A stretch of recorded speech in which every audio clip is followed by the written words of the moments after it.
Hi, Caroline. You're new with us tonight? Hi. Hi, Frank.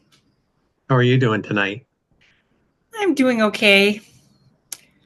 How are Just you? Yes, just okay. I had joined school today.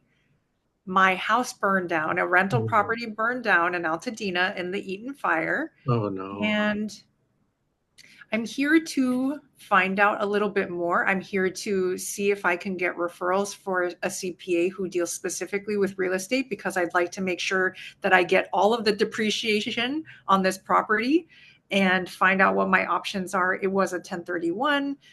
What are my options? Do I even have to pay tax if I just cash out? Things of that nature. Okay, great. Well, hopefully there will be more people jumping on with us. We usually have about 15 on a regular night, 25 on a good night. Um, there was, have you have you heard about the people that Matt works with, the Maine bean counters? I think Zuber had him on an episode, and I had heard of Matt, but I didn't check him out. And I figured maybe he won't work with someone like me because I'm small time, but I probably should just find out. Oh yeah, no, Matt, the lumberjack landlord, he he works with I believe the name is Bob Langworthy. If Mikey jumps in here, and Mikey has three properties, and Mikey signed up with them. So Okay. the firm is called Maine, I believe the state of Maine, Bean Counters, and he's supposed to be really awesome. So that's who the lumberjack uses, and a few of the people in the group have spoken with him as well. Awesome. So yeah, I think that might be a great place to start. I will check him out. Thank you, Frank. Yeah, of course. Glad you're here. Thank you. Um, so you said Altadena. Do you just have properties in California? Yes. Okay. And I also need to find out if maybe I need to get the hell out of this state because honestly, it sucks here. The weather is beautiful. The state is beautiful. The laws are not beautiful. And in LA in particular, earlier this morning, the LA City Council voted to potentially freeze rent for the properties in LA City, which is absurd because they froze it for years due to COVID. Mm. And I'm thinking, these people are power hungry, crazy socialists, and I can't deal with this anymore. And perhaps the issue is that I need to leave this place and invest somewhere else where my money is going to be respected. Yeah, that's what's keeping us here. My wife and I, and just I think you probably heard the notification that we typically record the meetings. Okay. Okay, so if that's okay with you, if not, you Sure. can certainly just let me know. But and we usually get them edited before we post them on either my channel or on the school platform. Okay. And we've done that for quite a few people before. But I was going to say, we're up here by Santa Cruz. My wife and I live up here, and you're right. The main thing that's been keeping us here is the weather and things like that. But we're actually thinking about relocating too soon. Um, Mm, yeah, we might just try to take our equity here from our primary and move it somewhere else that we can maybe pay mostly cash for something in another state. We do have properties out of state. We're in Missouri, Indiana, um, Illinois, and Wisconsin.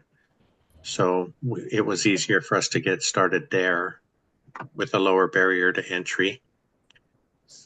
We started with a few turnkey properties out of state and then moved on a little bit from there. But it's, I don't know how much of our story you've heard, but we tried back in '07, and here in California, we had a couple properties in Sacramento, and I did everything wrong the first time, so we mm, lost those and went through bankruptcy and everything back in 2010. So, and I'm a general contractor, remodeling contractor here, and luckily we found Zuber and everybody in 2019, and we're able to get started again with some education, I guess I should say. So we're on our second try, but it's working better this time. awesome. Good to Yeah. hear. Frank, how are you dealing with It sounds like maybe you and your wife don't have control issues like I do. I think that's why I want to make sure that I can still drive to my properties and deal with issues. I had been living outside of the country. I had a friend who was a property manager and he managed my properties while I was living abroad and he messed it up and I had to fire him. And I am aware that these things happen. The longer that I've been doing this, it's tough, right? You see really ugly sides to people and then there are other people who are really lovely and willing to help, but you never know what you're going to get until you get down the road with them, right? Right. Yeah, that's right. Well, I think you're starting out in the right group. Everybody in here, in Zuber's community, the one rental at a time community. Do you do you follow Dion and uh or do you know of Dion I Financial know of Talk? Dion. I know of the Lumberjack. Okay. I watched a few videos on Dion's channel. I am signed up for the virtual event. I am a silent YouTube person, so I haven't been subscribing to anybody or anything Mhm. like that. I just watch and listen, and I've been listening to Zuber for some time now. And finally took the plunge because I guess it took an event like a rental burning down for me to get out of my comfort zone and try something new. Yeah, well, yeah, unfortunately, that's a hard way to fall into it, but I think you're in the right place. I think on school, um, there's a, and I guess just like our meeting, it's a safe place to come and talk about whatever you want. It doesn't even have to be real estate, and most nights we go for a long, long time, typically 3 hours, but you don't need to stay 3 hours. You can jump in, jump out, get your questions asked and answered, hopefully, or at least get some suggestions. And then if you ever have a question, just speak up. Don't worry Okay. about any of that. But yeah, I was just getting to that. Being in this community, I think Dion and Matt, there's a lot of stuff you can learn on their channels.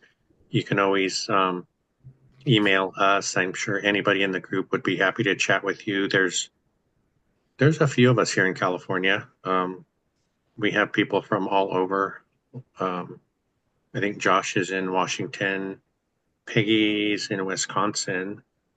Um, Michael, where are you at again, please? Oh, Winston-Salem in North Carolina. North Carolina. Okay.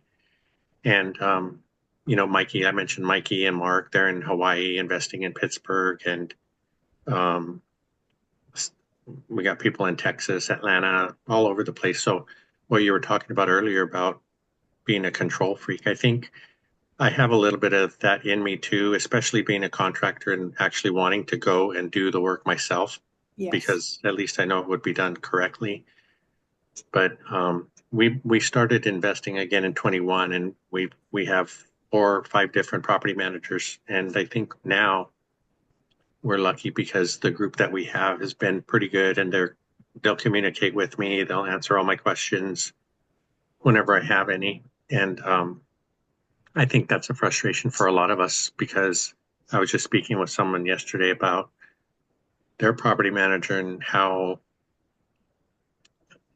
most of us just want to get notified, right? If there's somebody has a maintenance request for a faucet or a toilet or something, just let us know. We're not going to call you out on every single little thing, but at least we know that there's going to be a little expense and the rent isn't going to be full that month, that kind of thing. Right. So, following someone, if you pick a market outside of California, there's a lot of people in the group doing it successfully in different markets. There's a few people in Ohio and, of course, Missouri. We have some friends now in Wisconsin that invest there. Um, Anna, that just jumped in, she's in Alabama. She lives in Washington, though, so she does some remote investing. And then if you have the opportunity to jump in, Lindsay's not here yet, but they do the Friday morning out of state investors group. And so that's from 8 to 9 in the morning. Just and everybody that's out of state investing jumps in there. So you might get some good information from there. Okay. I will Mhm. try there. I am willing to explore my options because it keeps getting worse and worse here. Mhm. Yeah, and you reminded me that Dion's brother invests in Southern California. It's not, I don't believe it's in LA County, but it's right down around there somewhere. But he started with mobile homes, and you probably heard that he's retired now for 10 years or so, and um, I forget how many properties he has. It might be just 10, but his are all paid off, and he's doing it successfully in California. So um, I guess it can be done. We have another friend that was looking in San Diego for some place that he could buy and put an ADU on the lot to help that cash flow and things like that. So How do you see California going when you listen to the mayor and things down there and what they're telling you as far as the timeline and all that? Do you see that as a reality, or do you feel like that's going to be a complete mess? I don't even want to listen to what the mayor is saying, honestly, because I don't Yeah. believe politicians anymore. And I, Yep. frankly, thank you for reminding me that this is being recorded, but I just want to be completely honest and authentic. Yeah. of course, Why sugarcoat the truth? Yeah.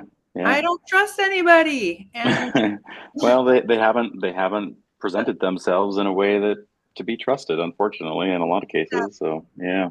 Yeah. and they don't have everyone's best interest at heart. Right. Yeah. It's really too bad.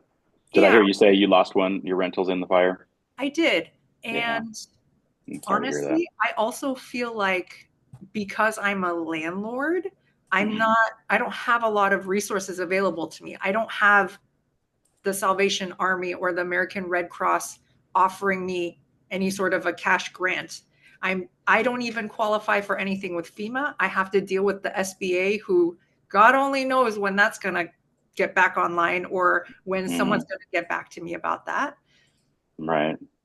And meanwhile, you're trying to provide a home for somebody that's just as in need of a home as the house next door. It's Well, the yeah, entire area got wiped out. If you look at yeah, a map right now, it's ash, right? yeah, So there are no utilities. The schools are gone. The businesses are gone. So even if I had all the lots cleared and we were clear to build, there are so many other infrastructure things that need to get back online that I don't even know when this is going to happen. right. I've Have you already, been able to get to the property yet? no, I haven't. I've seen pictures of her. It's sad. I was telling my Yeah. sister earlier today, it's like when I was watching my dogs pass away, I had to Mhm. physically separate myself because I put a lot of time and energy. I'm not a typical landlord. I'm not just about the ROI. I don't want to just put the cheapest stuff in there. I wanted her to look nice and I wanted to get top dollar to rent her out. And Right. I did. And it's really sad what happened. It's totally wasteful. I feel like it could have been prevented. Now Hmm. I'm in a lurch. My monthly cash flow is gone. I've lost probably about $700,000 in equity, Yeah. and I don't know what to do. Oh boy. Yeah, that's really rough.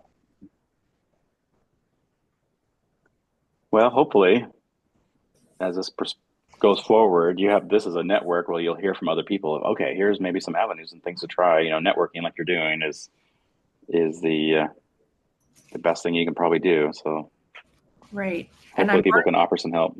super thankful for Frank and his main bean counters recommendation. I'm going to contact them tomorrow. And I would be curious if anyone has dealt with any sort of catastrophic disaster. What do you choose to do? Do you just pay off the mortgage and then you sell the lot? I feel like I wouldn't get very much money for the lot if I sold it right away. I might just hold it and have it be an alligator and just pay the lowered property tax, but I'm not really sure yet what to do. other folks in the group might have some suggestions, but I would certainly post that in the school community too, because Zuber did lose, or he had a big fire. I'm not sure how far back, but he might have some experience with that question. Okay. Thanks, And Frank. yeah, and we do talk about it.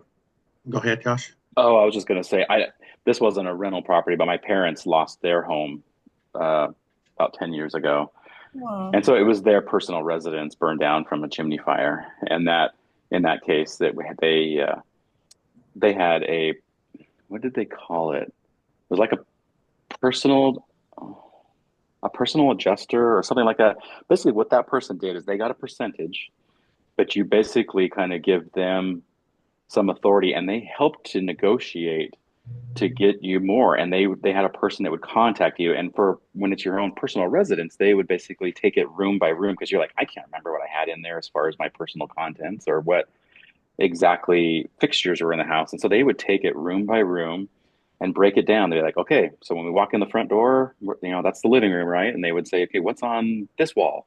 And they would be like, was there any art? Was there what furniture? What was inside that furniture? And they would break it down.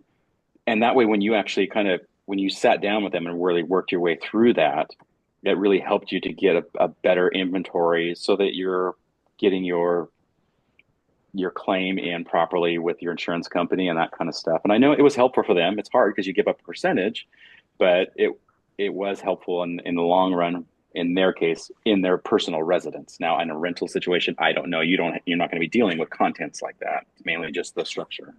Yeah, I talked to my insurance adjuster already, and Farmers has been great. They paid out a lot of money already. Yeah. I'm trying to figure out how to get every single nickel out of that policy right now.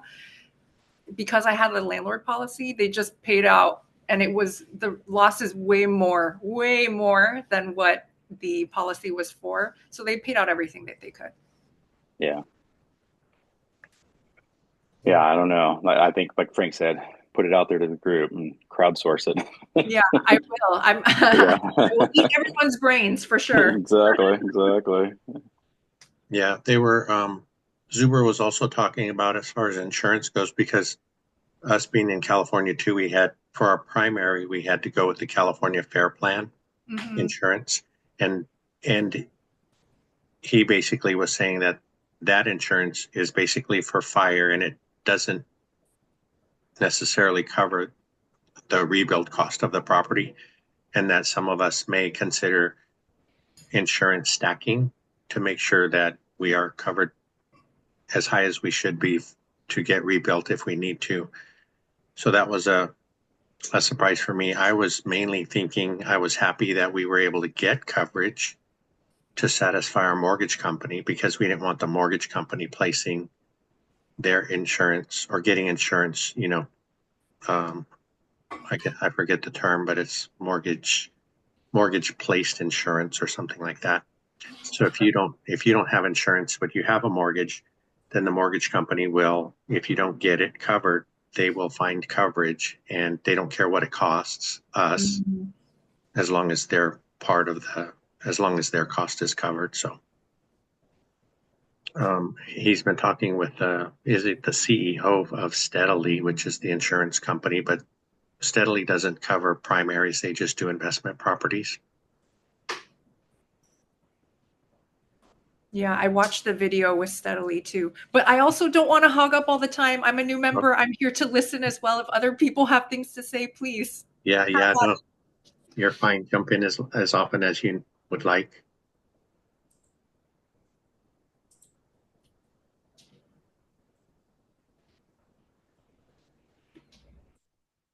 Sometimes that just gets us rolling. How are you, Jim? I saw you on the members only yesterday, I think it was. Yes, correct. Was that your first one? Yes. Okay. I just signed up for his course and Frank's course, or in Matt's course. Okay, great. Yeah, I already finished them. Yeah, my insurance was canceled last year. Oh, was it? Yeah, and then the lenders placed it on there because they say they sent stuff. I didn't see it. Then this year, when I got my HELOC, my new lenders found another insurance company for me. Fair Plan is only supposed to be for fire. You're supposed to have two insurances if you're in a wildfire area. So you have standard liability coverage, and then you have Fair Plan for fire. So two policies. Yeah, that's what I was surprised to learn that too. So we're with Farmers, and we went through the process. We got the Fair Plan, and then we have another plan with Farmers. like you said, is I guess Yeah. the liability part. It wasn't very expensive, but Right. we have both now. Yeah, where I live, you don't have to have. We don't have fire plan or fair plan. So we're not near a forest. It's when Okay. you're near places that fires will happen. If you're in the middle of towns, they won't put that on you. Okay. Yeah. From what I was reading on the paperwork, there was like 3 different zones or tiers Yes. as far as fire risk. Yeah. Some of the properties I'm looking at are in that really high one. Yeah. Number 3. Yeah. We're in Yeah. number 2. And I was just thinking, it seems like most of California is in a fire zone these days. Yep. If woods touch you, if some kind of forest land touches you, or it's close to you, you're in that zone.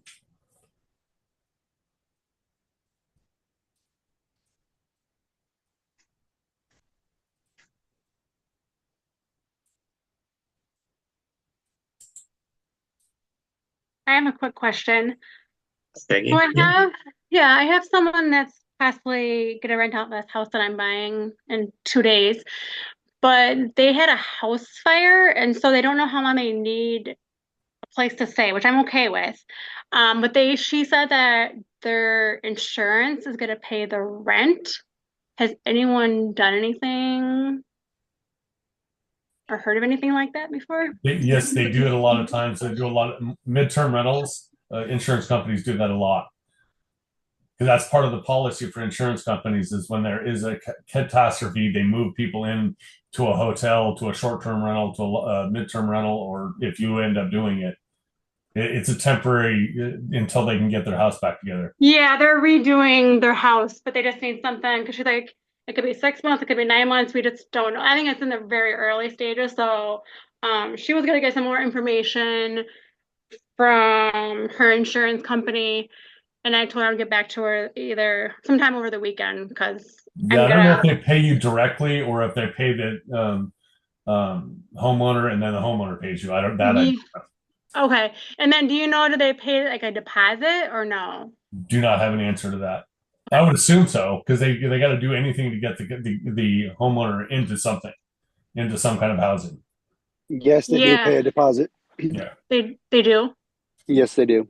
Okay. I was just curious. I have like 3 people that reached out to me, and my agent's like, oh, I have somebody in the office that we're closing at the title company. They're going through divorce. They're looking for a place. And then another client asked me if I had something available because they have someone that's moving here for a job. And I'm like, that's kind of nice. So is this a furnished rental?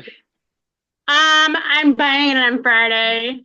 I'm just gonna clean it and rent it out. So it's unfurnished then? Yeah, unfurnished. Yeah. I mean, I'll apply the the stove and the refrigerator, but if there's a dishwasher or garbage disposals, I tear them out. I don't. If you're getting this much interest right away. Yeah. Somebody posted on a Facebook group that I'm on and looking for a place to live. So, yeah, usually I hand them off to a property manager, but I'm gonna try to get on my own. I placed my first bad egg a few years ago, and that was enough for me for a little bit. With that insurance company, with that customer, usually the insurance companies pay out fairly well for a rent. But generally what you do is you have the interested party who's wanting to rent your space is they can provide you with their insurance company. You can speak to a representative that they're working with. Okay. And work out the details with that, and you can communicate with them about deposit and monthly rent, and then ask them directly how are they planning on paying this, when is the disbursement, so forth. You can work out those details with them directly as well. Right. Do you know, do they cover like if there's water to be covered and electric? Utilities. Yeah, the utilities. Generally, it's so when they do that, it's just a blanketed amount. You might want to figure out what your utility costs are going to be, because generally it's like operating a short-term rental. You're covering all the utility costs, and that's when you put your rental cost rate in there. You're basically including those expenses. So anything from like providing internet to power to water to garbage, sewer, you name it. You'd probably want to factor those expenses in terms of the cost of the rent. So a lot of times, when it comes to displaced, their insurance claims, basically they pay out a fairly decent amount to cover all those expenses. So it's a big moneymaker when it comes to midterm rentals. Yeah, it sounds like it. I'll have to like get some more information and find out. 'Cause I told her like 13, but I just thought of that, like the utilities, because usually my property manager, he said I should include the water, which my one's been pretty high. I'm like, is there something going on? Because it's really, really high, really high every month. But as much as mine's not even that high every 3 months. So, and then the ones that I still manage, they just reimburse me on the app that I use for the water, but the electricity's all in their name. So that's So good yeah, enough. you're basically doing a RUBS program where it's a utility payback. Okay. Yeah. Yeah. So maybe I'll up it. We'll see. Thank you. Yep.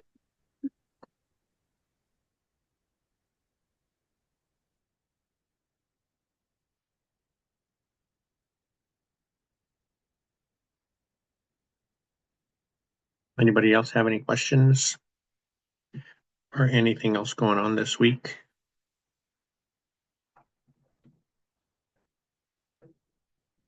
For me, going back to credit score, I think I asked this a couple weeks ago. Still trying to have the procurement agent get a tenant.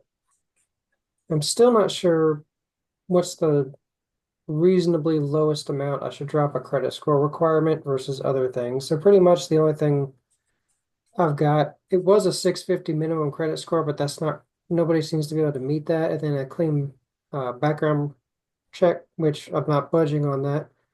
But as far as the credit score goes, I just wanted to get everybody's opinions on what they would consider dropping it to, because it seems every time I look, it's somewhere between 600 and 650.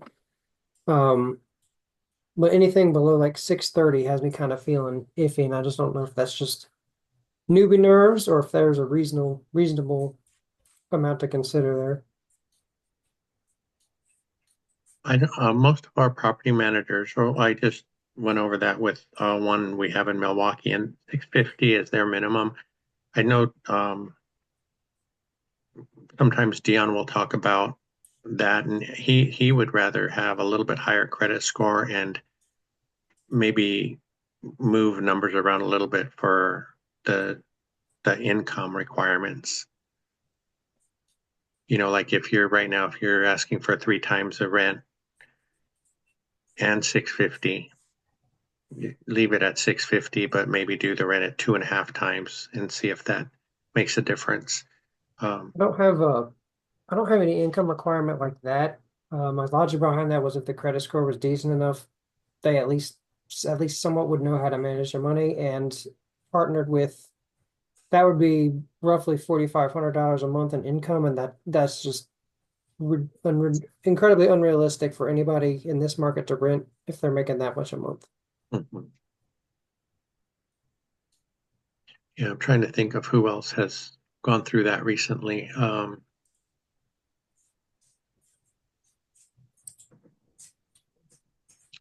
don't know if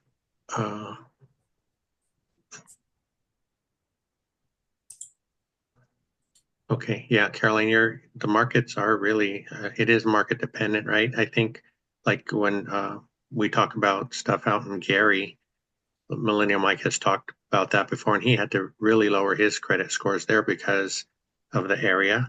And if anyone had a decent credit score, they could qualify to buy a home, and it would be better for them to buy a home than rent. But so that was in Milwaukee for 650. I think in St. Louis, for us, it's about the same, 650. I know Sean's not here right now, but he's in Atlanta, and he manages himself. That might be a good question for him. I know I don't know, I assume this is probably different location based, but I've never mortgage shopped in another state. I know, at least for where I live, 580 is the minimum you need to get any loan. It's not the best loan, and then low 600s is where you can start getting better deals Mhm. as far as personal mortgages. So that's kind of where okay, so am I trying to, where's the sweet spot as far as credit score for rental versus somebody who should just be buying, or where the line for that would be? How long have you had it up for rent? Uh, put it up, probably the worst month to put it up in the entire year was like a week before Christmas. Mhm. And it's been there pretty much since, so roughly, I want month and a week ish. Yeah, Something like we haven't seen much activity. Unfortunately, ours went up. It's been about 5 weeks now. One of the ones that got ready in St. Louis and didn't really have much activity until this week. It started getting a little bit more interest as far as views and things like that. We don't have any applications yet, but I'm thinking that we'll hang on for maybe one more week before we do any modifications to the rent or um, offer any discounts on half a month rent, different things like that to try to get a tenant in there. Because I think we started out, our rent was a little bit high to begin with, but we wanted to try it at least and see if we could get that, because that's what Section 8 pays. And if we had started lower and got a Section 8 tenant, then we might have missed out on some decent rental income that way.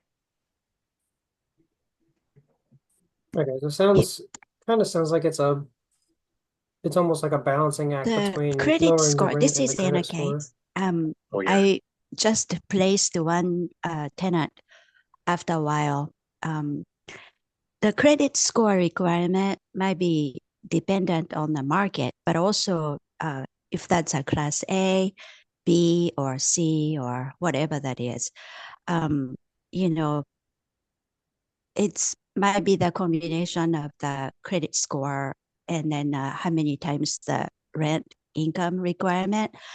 But I've been looking at my market is in Washington and Alabama.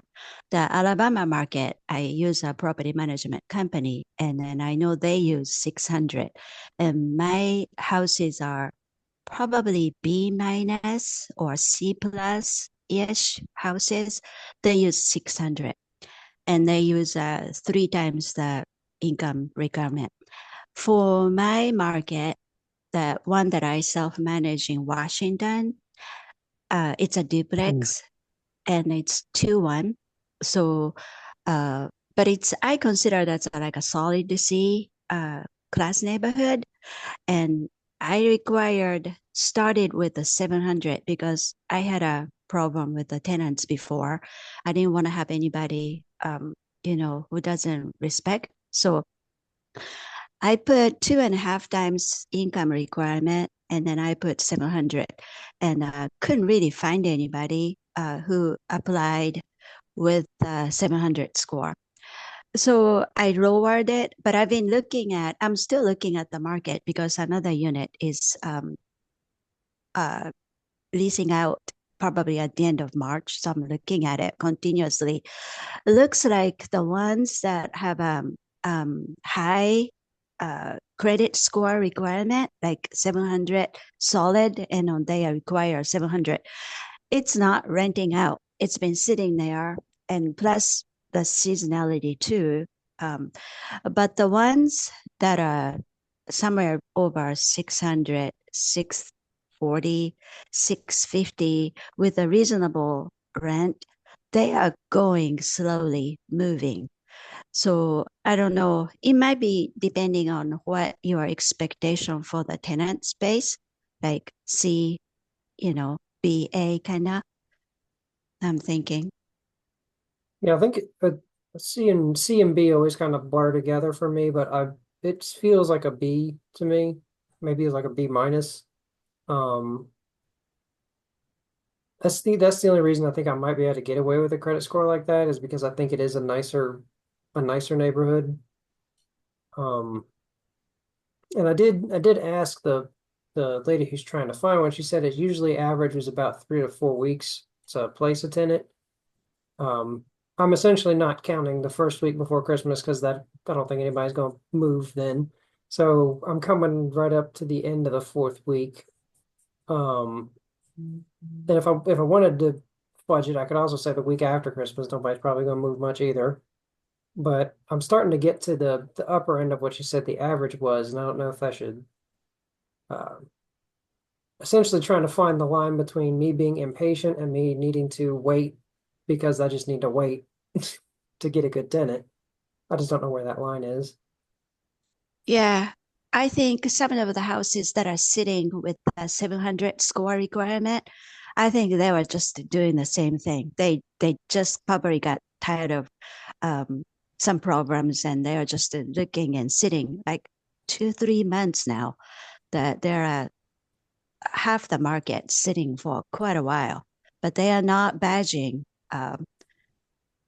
either with the rents or the requirement. They've been just a post, they are relisting every 30 days or something and then pops up new, every 30 days or 25 days or something like that. So I can almost see it. I lowered mine because I couldn't really afford it. So, but if you have a B neighborhood house, then just stick to a little bit of a higher on a comparison basis. If you have a comparable market, whatever CMA rentals, just stick around the same average. And I would, or maybe slightly lower, and then get the application in, and then talk to the prospects and then see what's holding them or what is, how the vibes are or something like that. But I'm not very experienced, so I'm just sharing my experience here.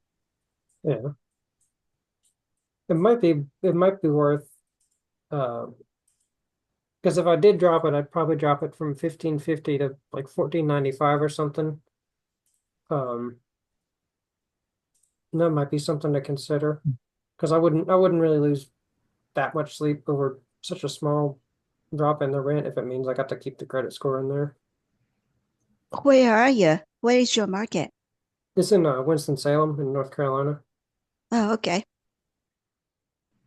Michael, I think, and this is again just my personal opinion, but I would favor the higher credit score and lowering the price because if the tenants destroy the property, the security deposit isn't going to cover the damage. And I would rather have someone who is consistent, reliable, dependent, and I can trust the property with because you have to protect the asset. If that's one thing I learned, you have to protect the asset. So I'm looking for a higher quality person all the time. It's like casting. You are choosing the best tenant who is going to take care of your property and not mess it up and who is going to do the right thing and pay or break the lease officially with you if they lose their job or something like that. So I would always take a higher credit score person who's better, that you just get a good vibe from, than someone who and offer them a lower price because there's a trade-off, right? You're trying to get them in as soon as possible, but that's me. I totally agree with you, Caroline. So that's what I did too. The person who ended up applying didn't really quite have a income requirement because she was going back to master's degree or something, but she has a job. But she had a 750 credit score. It's been working out pretty good. So I negotiated that she also wanted to pay upfront so that I wouldn't she worried about income requirement, but she wanted to have the area where she wanted to live in that's close to the university where she was working on. So it's been working out pretty good. We'll see what happens. But yeah, I think a credit score has a lot to do with it. Whether you're going to upfront require and then, or maybe say, put the range and then say negotiable, but try to get the vibe from the prospects and then make the best decision. Okay, and then there's also one that I was gonna bring up just to make sure. It seemed fine with me. I just want to get everybody's opinion on it, make sure my opinion's right. Um, had one that they had found the two tenants didn't meet the requirement, but they had a uh oh, what's it called? Somebody else is on the hook for it. Guarantor. That had what they said was 800 plus score, and I said as long as they're willing to verify that, I'd be willing to do that. And then I also wanted to know why, and it was they had something going on with disability income, so they didn't have the high score. They opted not to do it because the unit has stairs. They didn't think that would work. I was going to be fine as long as all the background reports and everything checked out for everything as far as that, and I just make sure that's decent to do as long as they have somebody willing to back it. Did anything smell fishy to you? Because something about the story smelled like it sounded weird to me. It kind of did to me, and I didn't get the whole story because again, it was just what the leasing agent was saying. One of them had been on disability income, I think she said since like 98. The other one had been on it since 2020. That's They said they were able to pay for everything they rent for the last 5 months, and I was kind of the opinion, okay, as long as all the background checks and the credit reports and all that come back and reflect that, I would be fine to do it. And I said I would need to do a credit pull on the guarantor too, just to make sure the score is that high. And then they ghosted? They didn't ghost. The unit is a 2 level, and they said the stairs. They didn't think that'd probably be the best thing, and because it was disability income, I obviously can't ask about that. But that was something I had immediately thought of as like, okay, well, you're on disability, and it's stairs, and in my head I was like, okay, that's on you to decide if that's going to work or not.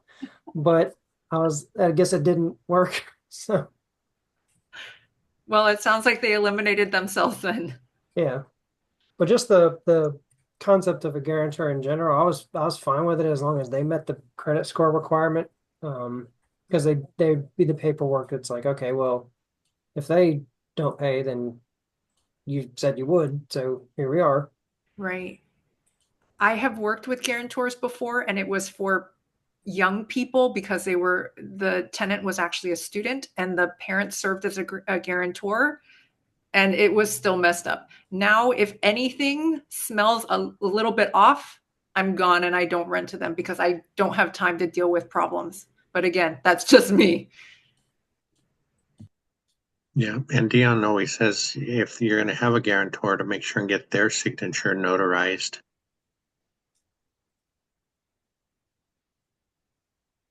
Oh, I guess that's a good point because you want to make sure that it's actually, you know, that all They're who they matches say up. they are. Yeah, yeah. They should be a co-signer on the lease.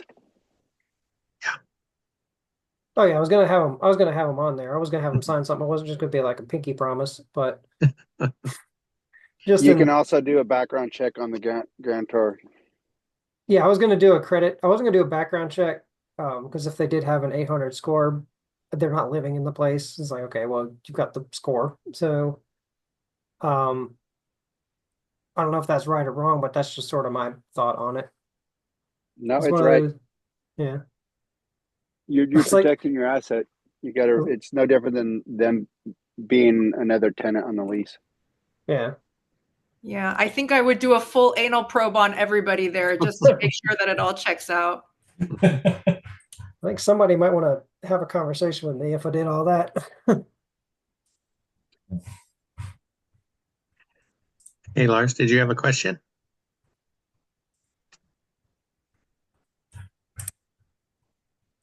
Oh, I came in late. I was going to say, I have one exception on the credit score, and that is if they're military. I don't worry about the credit score as much, and the reason why mainly is just probably because I'm in the military, so I know this. If they don't pay, you have to make sure you have the proper lease and documentation, but you just send an email to the CO and they'll pay. And the reason for that is because the military gives them BAH, which is a privilege, which is money they purposely give them to live off base. So the military's view is if you are not using your BAH to pay rent, you're stealing from the military. So if you contact their commanding officer and show them proof that they haven't paid, right, the lease and you know the payments they've made versus the payments they haven't made, blah blah blah, whatever, they'll make sure you get paid. So that's my one exception on the on like any credit score requirement is if I know they're on active order, they're on orders and they can, I know when somebody's in the military because I'm like, show me your orders.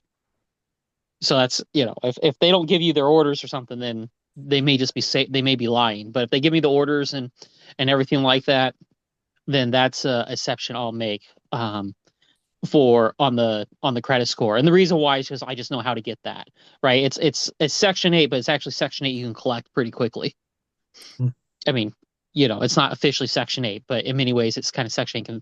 So that's as long as you make sure you have the orders and you make sure you have the signed lease, right? The signed lease, and then and then you have the proof of the money the proof of the rent they have paid versus what they haven't paid. The military will make sure you get paid. So that's my one exception. Okay. You can also get the CO contact information, can't you? Yes. Upon signing of lease. You have to get that up front, right? Yeah. Like when they sign the lease, you should be getting the CO information. Exactly. You should be getting the CO contact information. But the other thing is you can always look it up because once you see the orders, it has the command that they're assigned to, and then just go online and get it that way if worst case scenario. Yeah. And that's even worse for them because if you have to call their quarter deck to get hold of the CO, that's a bad time for that guy. Like that's it's just a bad time for them, right? No, they don't want to find out anything that way. They'd rather find it out over email. So if you have to go through extra steps where they're waking them up or whatever, yeah, it's gonna be bad for that person. So I'm just saying that's my one exception on the credit score. And I don't know how many people know that about the military as far as if you have the right paperwork and everything, how easy it is to make you have to prove that they signed the lease. But yeah. The only time you're going to run into a problem is if maybe they just left the military, right? And the other kind of downfall of the military, obviously, is if they give, is if they get deployed, they can get out of the lease. So, there's pluses and minuses. However, there's nothing you can really do about it, right? Like you're not collecting an early breakage fee if they get deployed overseas. Like you're, that's how it is.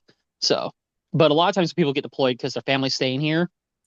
They'll still stay in it. So it it's case by case on that. But I'm just saying, if they get deployed and they want to break the lease because the wife wants to go be with her family or whatever while he's deployed, there's not much you can really do about it. So that's the other side of that. Okay. Sounds like I didn't more know. good. I didn't know a lot of that. Well, what was that? No, I said I didn't know a lot of that, so that's good to know. Yeah, it's one of those things you're probably going to know if you've been in the military or you rent to a lot of military members. Yeah, I knew you can't for the lease breakage. I knew about that, and I knew about they have like the budget for the housing, but I didn't know you can go to the CO about that. That's kind of cool.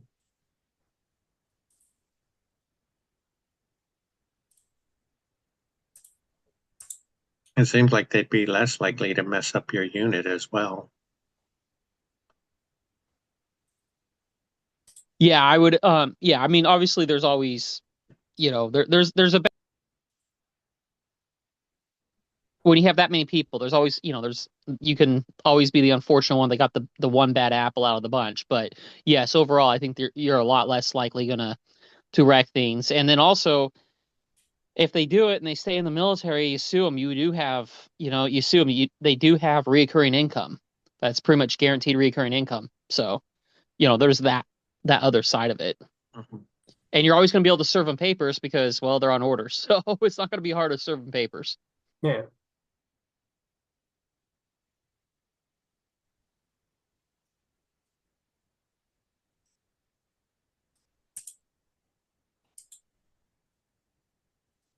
Cool. Caroline, you asked about Lumberjack's course. It's a very in-depth course.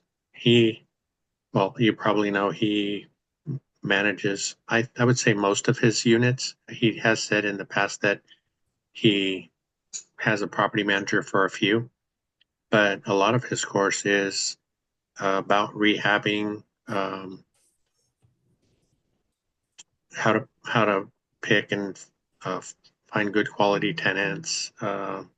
He's not too big on like out of state property management. That we took his course. Jim mentioned he just started it, but we found a lot of value in the boot camp. So the course is nine something. It's like $1,000 for the course, and you if you want the boot camps, which are typically on a weekend, Saturday or Sunday, and you go on a live like this and talk, ask all your questions. He's had a lot of guest speakers like his attorney, his agent, the property manager, and a few other people while we were on. But that again, that's like he gives us like 3 hours and a session, and you get 12 of those in a boot camp. The boot camp is $1,000 also right now. I'm not sure if he's running any specials, but the other nice thing is I think the last couple he has limited to 12 to 15 people. So, there's not like 100 people in there trying to get their questions answered and things like that. But it is more, and he does a lot of teaching about optimization, how to optimize your units. Like you mentioned a few things that you like to do to your properties to make them nice and make them stand out and things like that. So he's really big on that. And his lives are every Thursday. Well, they have been on Thursdays at 6 p.m. Pacific. So you can jump in there and ask questions too about the course. And a lot of the people on the lives have taken the course. Let's see in here. I think Esther, you took the Lumberjacks course, right? Yes, last year. Mm-hmm. And Esther has some properties in Washington State. She's in Washington State, and she also has properties in Gary and Texas. Yeah, that's right. Yeah. So she's got tons of great information. And certainly, I would bounce around and ask anybody who's been in the course that they got something out of it. I don't think you'll find anyone, no matter what kind of investing that they're doing, who didn't find it beneficial. And it's not a commercial for his course or anything because it is a lot of money. But with that said, it's not nearly as much as a lot of the other courses out there, right? And Jim also mentioned that he just signed up for Dion's course. What was that, Jim? For something? You're on mute. Unmute. Lumberjacks is $997. Dion's is $497, I think it was, and then the boot camp's another $900 for Matt's. And just the systems alone are well worth it. So I made my own things work, but at the same time I created a full system for the management. His Lumberjacks course is all about after you get the property, not getting a property. Yeah, and so Dion's course, typically he'll have kind of like a boot camp also each week. They get together. We get together every week, every other month it's been. And once you're in the course, you can keep coming to those meetings. It just doesn't last 1 month. So, like he did some in January, he'll be doing them again in March, I think. And so usually it's after his lives on Tuesday. So it's Tuesdays at 6 p.m. Pacific. And he goes for about an hour. And then, so again, you get not necessarily one-on-one time, but the class size is not that big. So you can get a lot of good information, get your questions answered and things like that. And like I said earlier, they'll tell you, if you just watch their YouTube channels, you can learn a lot of the stuff that's in the course. But, not and all maybe at the same time. Yeah. I was able to get that course done in about 6 hours, and then Matt's was probably 10 to 12. So I had other stuff I was doing at the same time. Mm-hmm. The biggest thing I like is the networking is just huge. The fact that you can go back to it all the time. You get on their feeds and talk back and forth to people. I mean, that's a no-brainer to me. Yeah. All of this stuff's all about relationships. That's what it is. Mm-hmm. Yeah. The networking has been great. And really, on all the, the courses and in school and these meetings, just meeting everybody, finding out there's probably, someone near you that's doing a similar type of investing that you could ask questions. One thing a lot of people in the group say is if you're looking at a different market, find somebody there who's doing it already, and save yourself a bunch of headaches. So, did you watch the video with Millennial Mike on Dion's? Did he do one recently? I don't know if it was recent, but it was part of the course. It was all about Gary Indiana. He ran his numbers and stuff. Oh yeah, that was a while ago. Millennial Mike hasn't been on too much because of his job, but right. Yeah, they did some good stuff. Is he still going to do that out of state course? He keeps threatening. He keeps threatening that he is going to do it, and he's supposed to be really close to getting it out there. We've been waiting for about a year, so. Gotcha. So as soon as he puts it out there, I think he'll have quite a few people enroll right away. So we just have to give him a nudge in Vegas. Yeah. Keep on him. But honestly, once I guess he got promoted to sergeant or something, and once that happened, it's been about probably 6-7 months, and since then he's just been buried with work, and he's working nights. Yeah, his social media presence dropped off a little bit, but yeah. A little bit, a lot. Yeah. But that's understandable.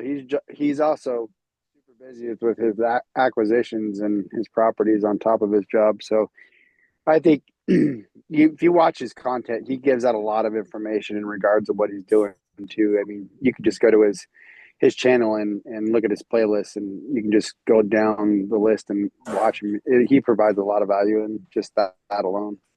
Yeah, I think one of the biggest things that has affected him lately is apparently he has a new girlfriend, and that's just down. Well, didn't Dion the other night say something about he's getting married or something like that? Or I think they were teasing him. Oh, gotcha. Yeah, because he hasn't been with her very long. Well, hopefully he's not getting married yet. It's only been a month or two. Oh, gotcha. Well, good for him. He's been a single dad for a long time, and he's been grinding at it. Yeah, he's doing great. Hey, Frank, did you say that it was Thursday at 6 for the lives for Matt, and then for Dion Tuesday at 6 Pacific? Yes. Both. That is on their respective channels, not through. Yes. Okay. Right. It's on their respect. It's just on YouTube. Yeah. And if you subscribe to their channels and turn on your notifications, we usually get notified when, like, if they're going live on a different day. Dion will do lives on like Thursday morning and Saturday morning, sometimes just out of the blue. Randomly. For 15 minutes Matt or so. will too sometimes. Yeah. Matt, not so much, but. I thought Dion was at 4. Is he at 6 now? Oh, I'm sorry. Tuesdays at 4. Yes, I'm thinking of the course calls. When you join up for the course, it's at 6. Yes. Thanks, Josh. Okay. Cool. Troy, Thank you. Yeah. Did you have a question, Troy? Yeah. Did you see that Missouri's posted its new fair market values for 2025?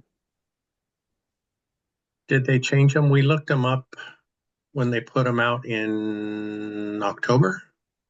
I didn't see those in October. I saw what I saw was just 2024, but I looked on today because I got lease ups coming up, and I'm trying to turn the one unit to a Section 8. But I didn't realize that you could actually.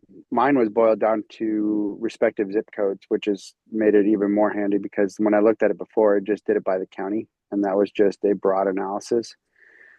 Today I looked at it and they actually had a section. There was an area where it had it isolated down to per zip code.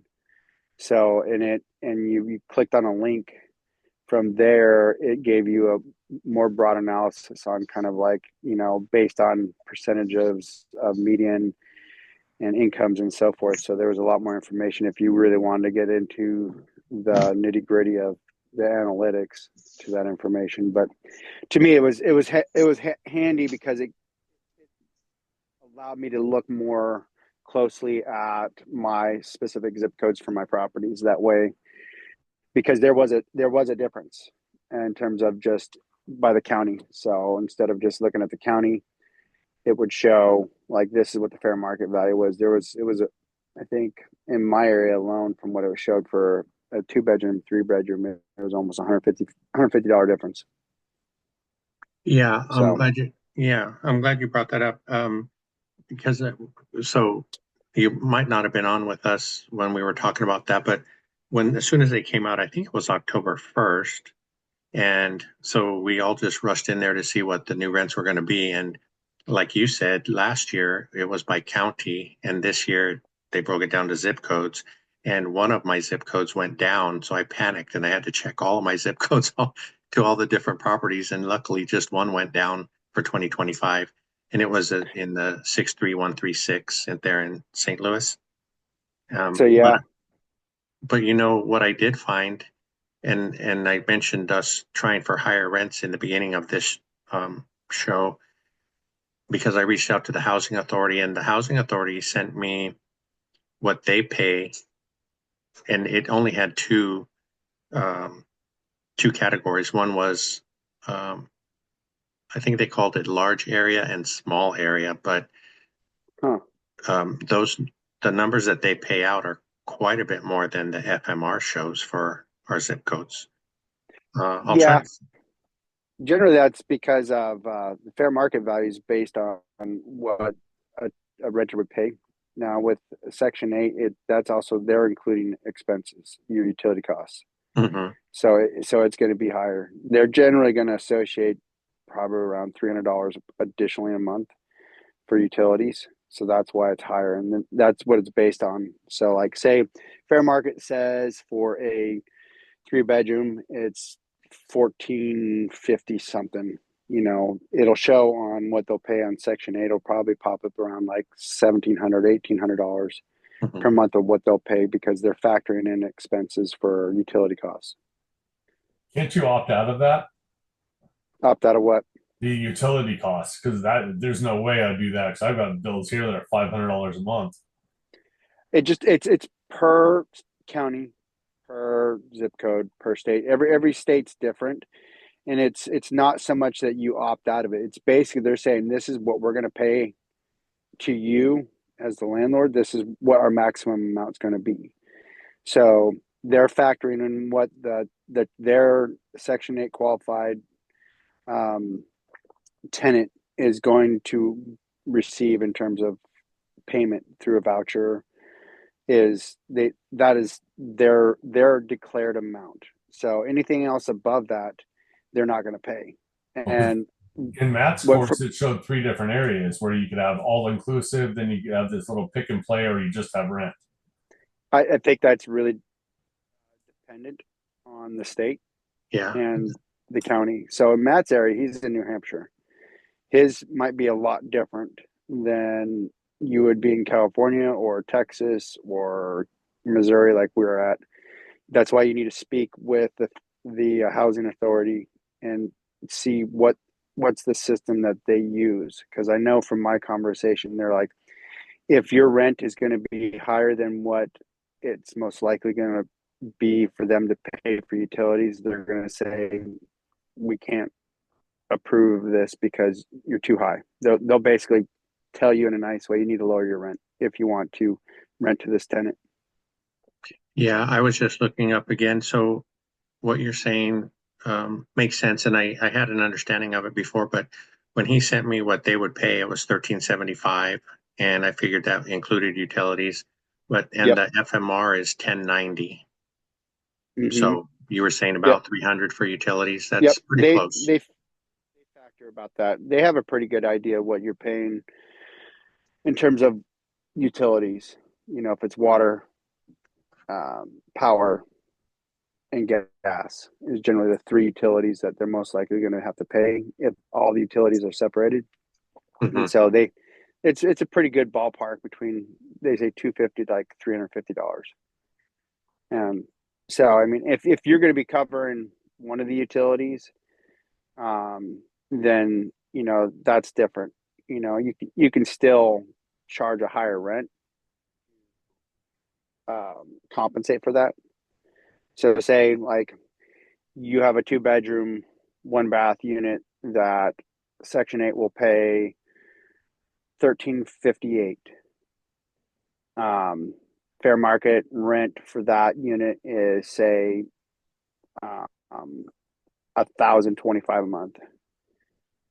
If you're going to be paying for water, and if you've rented it before, you could probably tell what each unit will generate in terms of expense to you. So I'll give you an example for our property. We have a duplex and we pay for water. It's roughly about $160 to $180 a month in water service. So you could basically say it's $90 per unit, what it's going to cost you to what each tenant would be paying. So say that 2-bedroom unit is $13.58. They would be paying basically power, and if there's gas to the unit, then gas. Power is probably $100 a month at a minimum. Gas is probably another $60, $70 a month. So there's $170. So that $13.58, you just minus whatever, and you can factor in that $90 in terms of utilities for your rent. So you could probably rent that out for like 1130 something, and that would be the max. I do know that in our area too, though, if their utility costs have gone up and they can't afford to pay them all, they can actually apply to get utility assistance. Generally, it's only going to cover like an extra $30, $40 just on, say, like winter months when things go up. But generally, they want you to like your rent to where they're not going to have that issue.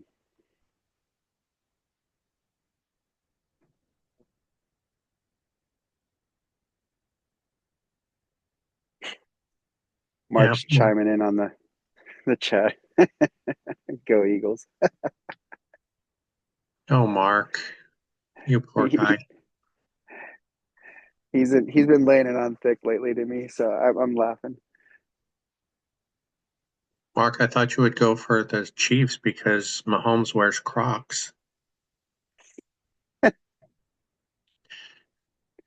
Doubtful. He knows I'm a Chiefs guy, so he gives me hell.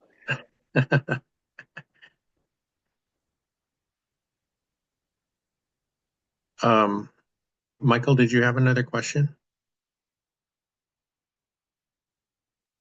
Going back a little bit, going back to the courses, you said Matt's was focused more on after the rental. Was Dion's focused on getting a rental, or is it also after you buy? Yeah, Dion is basically from the beginning, and a couple of things so Dion pretty much self-manages, so that's a thing for him, and he is switching some of his stuff over to Hemlane for when he's traveling, but since he has his thing down with self-managing, he's a lot more comfortable transitioning to Hemlane, at least for so they can call in maintenance if things come up with his tenants while he's gone and things like that. But and you don't have to be in his course to be on the members only. On the members only lives, he'll, like today or yesterday, they looked at a deal. So they'll go through the process of looking at properties in whatever markets people bring to the meeting and just kind of starting the analyzation process, so that not that Dion's on a lower level than Matt, but I think for us newer investors, it's a really good place to start. Yeah, and smaller scale. Yeah, a little bit smaller scale. But Matt really dives into every single aspect of this business, so he's got tons of knowledge there. Okay. Even down to like brands of appliances and things like that he uses in his units.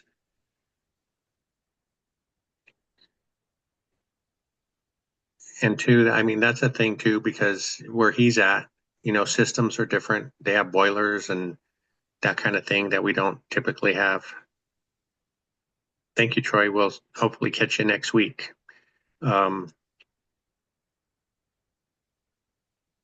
So there's a difference there, with winterizing and stuff like that. We've learned a lot because our stuff's in the Midwest over the years, and it's quite a bit different than California, obviously.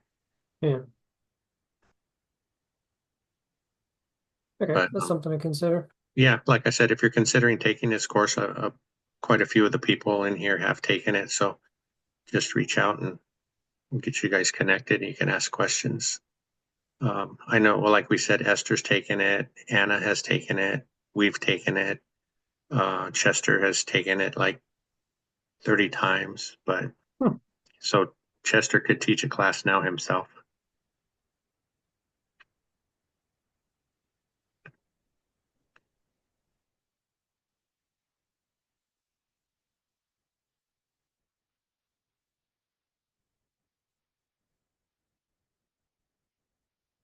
So, I guess Dion finished his class course, right? Mikey, Cody, Chester, Sam decided to join us. Yes, we're here. I'm glad you're here. Good to see you. Cody is also in Wisconsin. Mikey's the other one that's in Hawaii, investing in Pittsburgh. Chester's in the DMV. You have to remind me what that stands for against Chester, but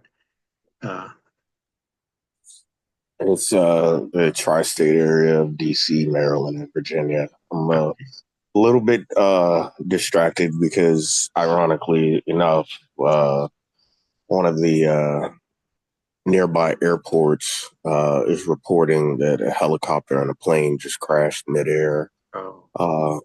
So just trying to figure out what was going on with that. But yeah, so I'm a little bit distracted between that and trying to pay attention here. That's okay. And Sam was in Texas. I mentioned Sam earlier. And Mark, the financial firefighter, is the other one in Hawaii, who also invests in Pittsburgh, and he usually just jumps in to cause trouble. But we love him anyway.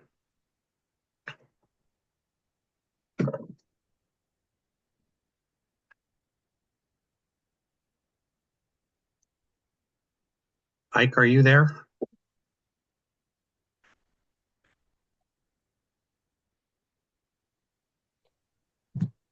I'm at work, so I'm mostly just listening. Okay, that's okay. I just wanted to say hi. Thanks for jumping on. Yeah, thank you. Okay, anybody else got any questions or concerns? I do have a I do have a question for the group. Hi Frank, hi everyone. Hi Sam. There was I'm looking at this at a property, and when this is something new to me, so I was gonna just chat and see if anyone has experience with it. So the property is, usually I have experience with properties that I buy in the city limit. So sometimes, the water and sewer are provided by the city. If they are not in the city limit and they have septic tank. So this was the kind of a third type I figured is because the property is on a public water, but and it's not in the city, so it's served. The water and sewer is served by a private company. So a private company is serving the water and sewer, and what happens is probably they have a well. Can you hear me? Okay, I'm sorry, I'm driving, but I hope you can hear me well. Yeah, we can hear you. All right, great. And so the private company provides water to this neighborhood, and they also provide sewer. And what happens is probably they have a well to provide water, and they have what is called like they have, it's public sewer. So what happens is probably the sewer goes from all the neighborhood to like a pond, or like maybe you can call it a treatment place where this all sewer go to. And I was wondering if anyone have experience. It seems like there are complaints, about this company, and I just Googled it, and but I guess my main concern is if water is from what I read in the complaints or the reviews, if water is not of a good good quality, maybe colored, or not very clear, or whatever the reason is it going to be.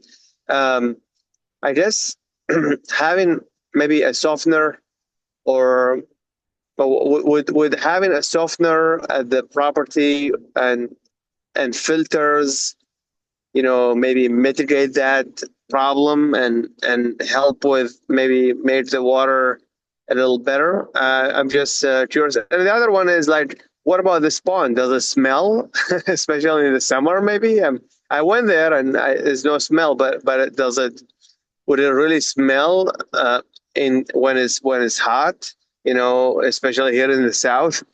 I wonder if anyone have experience with such a different situation and a private company that provide water and sewer, and any issues if the water is not good.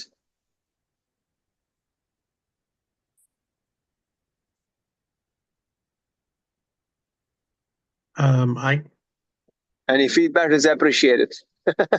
Yeah, I was going to say, I have seen on TV a couple of times where the homes had like a big open, it was just a big open, kind of like a pond for the septic, but I don't think that's a very good way to go. And with the water, like we have a well, we have a septic tank here at our place, and with the well, it had a lot of iron in it. And so that caused the water to be a little bit smelly when it came into the house. It also caused all the fixtures to turn rusty colored. So things that have changed, and it also was really hard on the water heater too.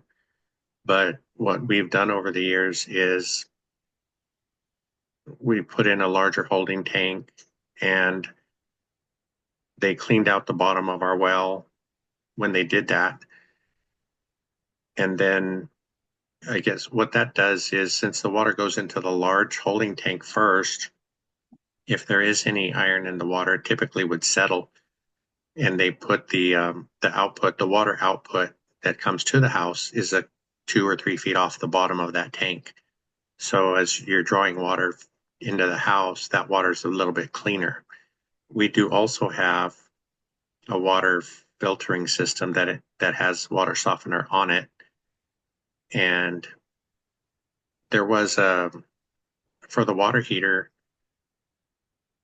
it's a little bit hard to explain, but there's you know what that's called, Jim? The rod that's inside the water tank. It's aluminum, and it's supposed to collect. I know what you're talking about. I do not remember the name of it. Yeah. I have had a problem with a well. Anode rod. Odors and stuff. There you go. Yeah. It's anode. I've had a problem in drought years, getting a lot of minerals and all kinds of other stuff coming up through the well. We've had tubs turn brown because of it. Yeah. So that could be an odors too that they're smelling from it. The well could be the end of the well's life, or it needs to get dug down deeper. I don't know. Yeah, and our well is not very deep. It's only like 25 feet. But so we had issues like that. And thanks, Josh, for the anode thing. There was a kit that I bought because I was trying everything. They talk about pouring bleach in the well to kill the whatever organisms those are that are causing the problem.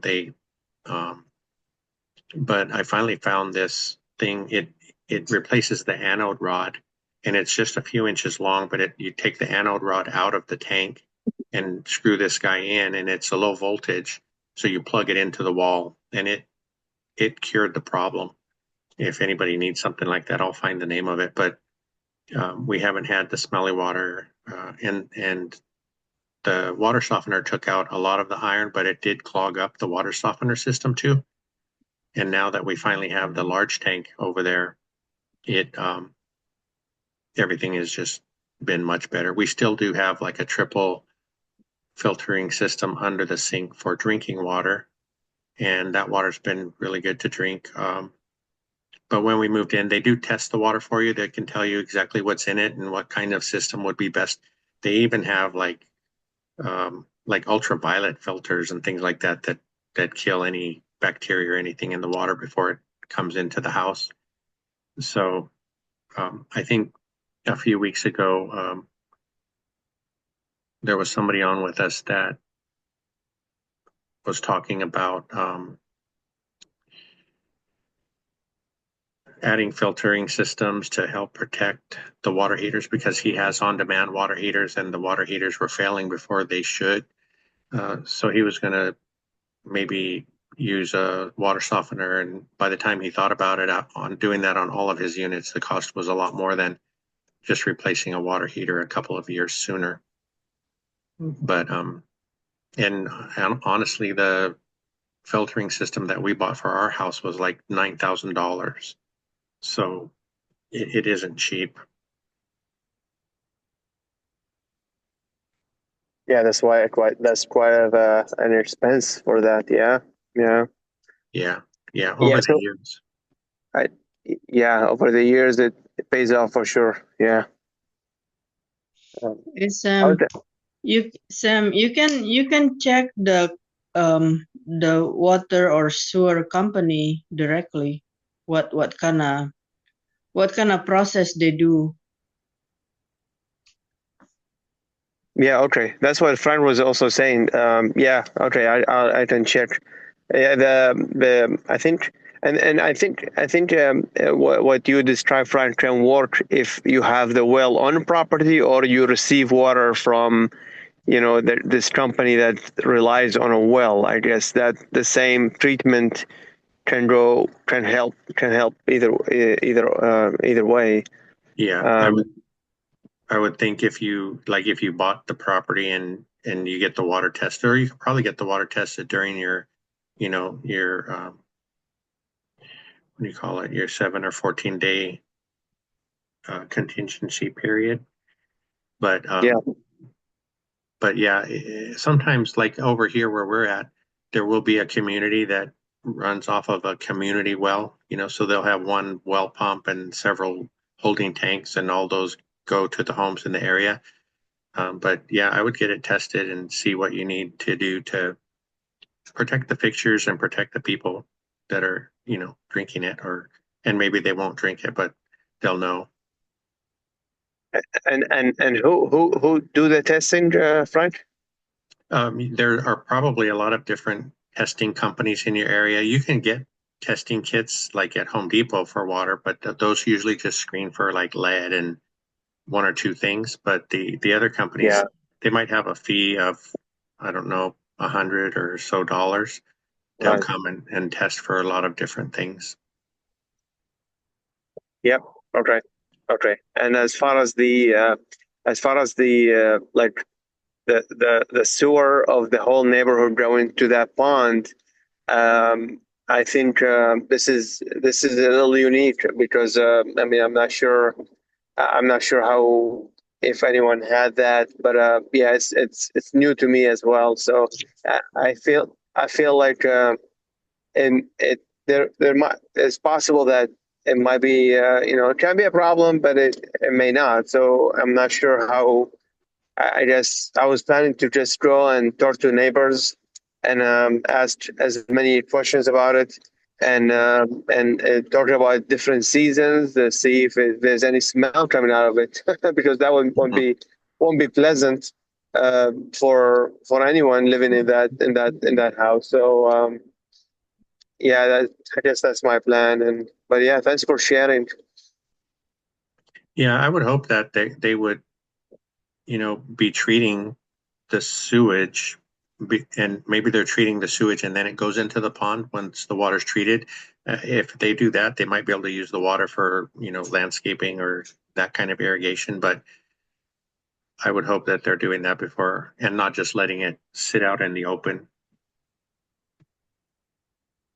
Yeah, I have no idea of what is it. I know there is no septic, so it seems like it's shared. But it's interesting. It's interesting type. So I'm kind of discovering what this is about. And the problem is, when you go to a city, it's more like the water is almost guaranteed, or maybe not all of cities, but I mean, at least where I am. But I see that this private company has really bad reviews. Like, so I don't know if what's their issue, and and so I'm assuming I'm just trying to assume the worst case scenario, that the water is really going to be bad, and how to deal with it. So yeah, well, I appreciate that. It seems like you've dealt with this exact with the exact thing, and I appreciate that. So I'm gonna keep my hope up, and maybe there is a way to deal with it. Yeah, hope so. Is that a single family or? It's a single family that it's a single family that is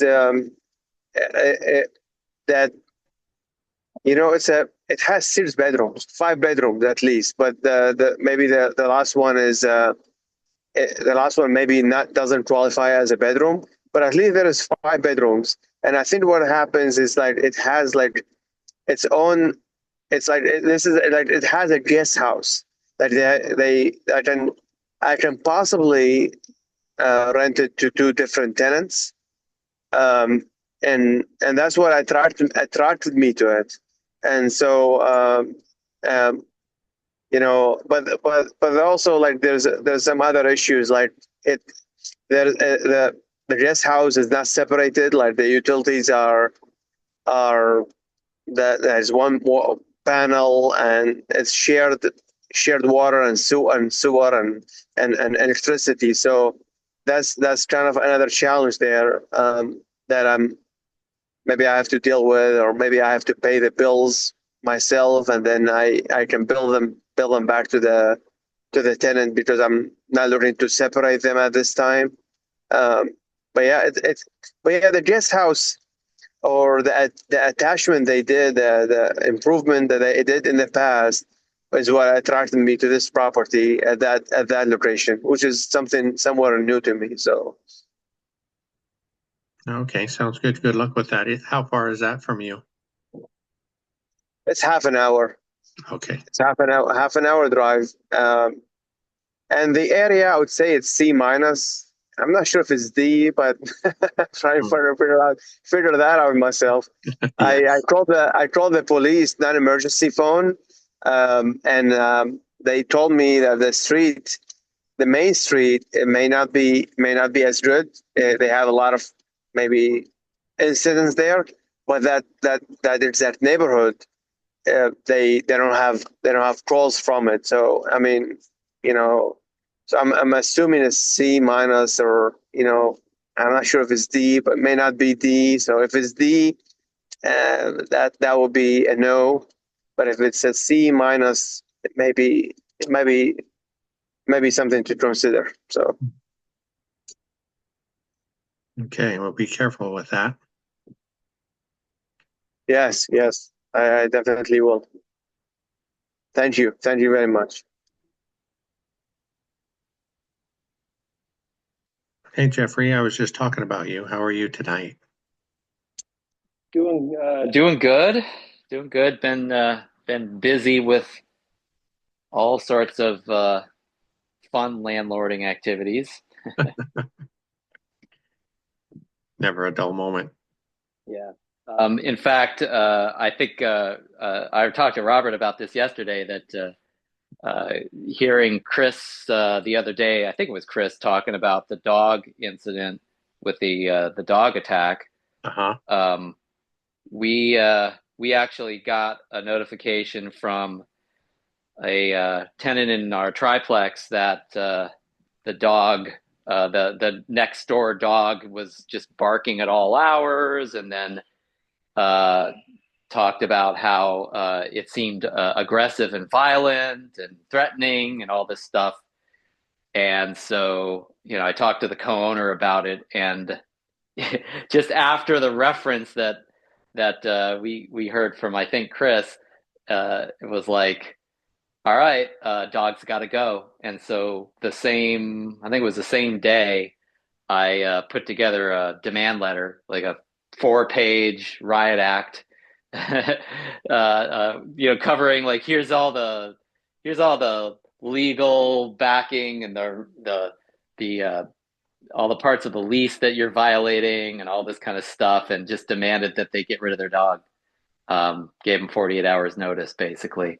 And so we didn't know if that was going to have us lose a tenant completely, because I suppose a lot of residents are attached to their animals. But luckily they came back a couple days ago and said, okay, I understand I got to get rid of my dog, and please, ask for an extension so that they had time to try to get it over to the Humane Society or whatever.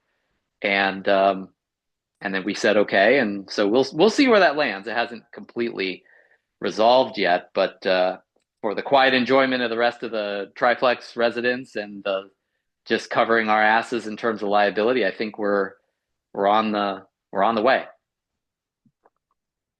Yeah, that was Chris that had that story. Did insurance come up at all for you? Did you have to think about that? Because I know when a few months ago, Mikey had brought up, he pulled up a list from his insurance provider, and the provider sent him a list of dogs that they would not insure. And when I checked with ours, they just basically said, no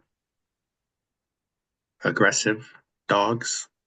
Right. So it wasn't very clear. I was just wondering if you dove that deep into it. No, we didn't. Like, we just, as soon as, and this was our read on it. Our read was, if another tenant is blowing the whistle on another resident, somebody in a different unit, but the same building is telling us all these bad things about the pet and telling us how threatening the pet is. And it's not a small pet, it's not, the claims were not outrageous. We had no reason to doubt this particular resident. It's like, okay, we're done. It's like, our position was, we don't have to let any pets stay in a unit if we don't want to let them. They're allowed there if they abide by the restrictions and expectations of the building, which they've signed into the lease. They've made those agreements. And then there's ordinances also around noise and around aggressive, danger. There's a lot of stuff that just like, we don't have to put up with any of that. And so we just took a very aggressive posture on this. It's like, there were no 3 strikes. It wasn't like, hey, can you please maybe try to fix this and make it so your pet's not as threatening? We were just like, nope, get rid of your dog or we're getting rid of you. That was the way we treated it. And which, I didn't want to lose a tenant, but we do have 2 other tenants there that have to listen to a dog barking 24/7. They're going to leave, right? So we're going to lose 2 others, not to mention the liability concerns as well. So no, I didn't care about, and I agreed with the co-owner on this. Like, we don't really care about the insurance stipulations. We care about our building and having it be a nice place, a safe place, and a quiet place for all the residents. And if this resident cannot abide by that, if they can't deal with that, we're cutting them loose, and we'll do that as quickly and expeditiously as we're allowed to do so. So I think, I don't know. But we're guessing that the tenant wants to live there. and or the tenant understands probably to some extent, even if they weren't being responsible because they just had an attachment to their dog, that their dog's a problem. You know, I mean, I think we actually got a decent tenant who's just got a shitty dog, you know, and so I think we just needed to, you know, sometimes mom and dad's got to remind you to do your homework. It's like, I think we just needed to remind this tenant that they don't live in a vacuum, you know, they don't live on Mars, and that there are some expectations here and that we're going to enforce them. So far so good, but no, we didn't care about insurance. We're just like, we don't even want to be in the same universe as potential liability or having a shitty environment for multiple tenants that can't sleep because of noise and that kind of stuff. Like, none of that's okay for our, just for our standards, I think. That's all. Yeah, that's great. Caroline, Jeffrey's in Florida. He's asking where you were able to get rid of tenants like that. Yeah, good old Florida. Yeah, you could do a lot here. We can our default is 7 days, 8 days, I think. So we cited them, and we like, they have to get rid of their dog in 48 hours by law. Okay, according to the lease, and I think that's also the law. That's my understanding. And then if they don't, then they're in default. We send them a default letter. They have 7 days to repair the default. And if they do not repair that default in 7 days, then they're now they've now broken. They basically that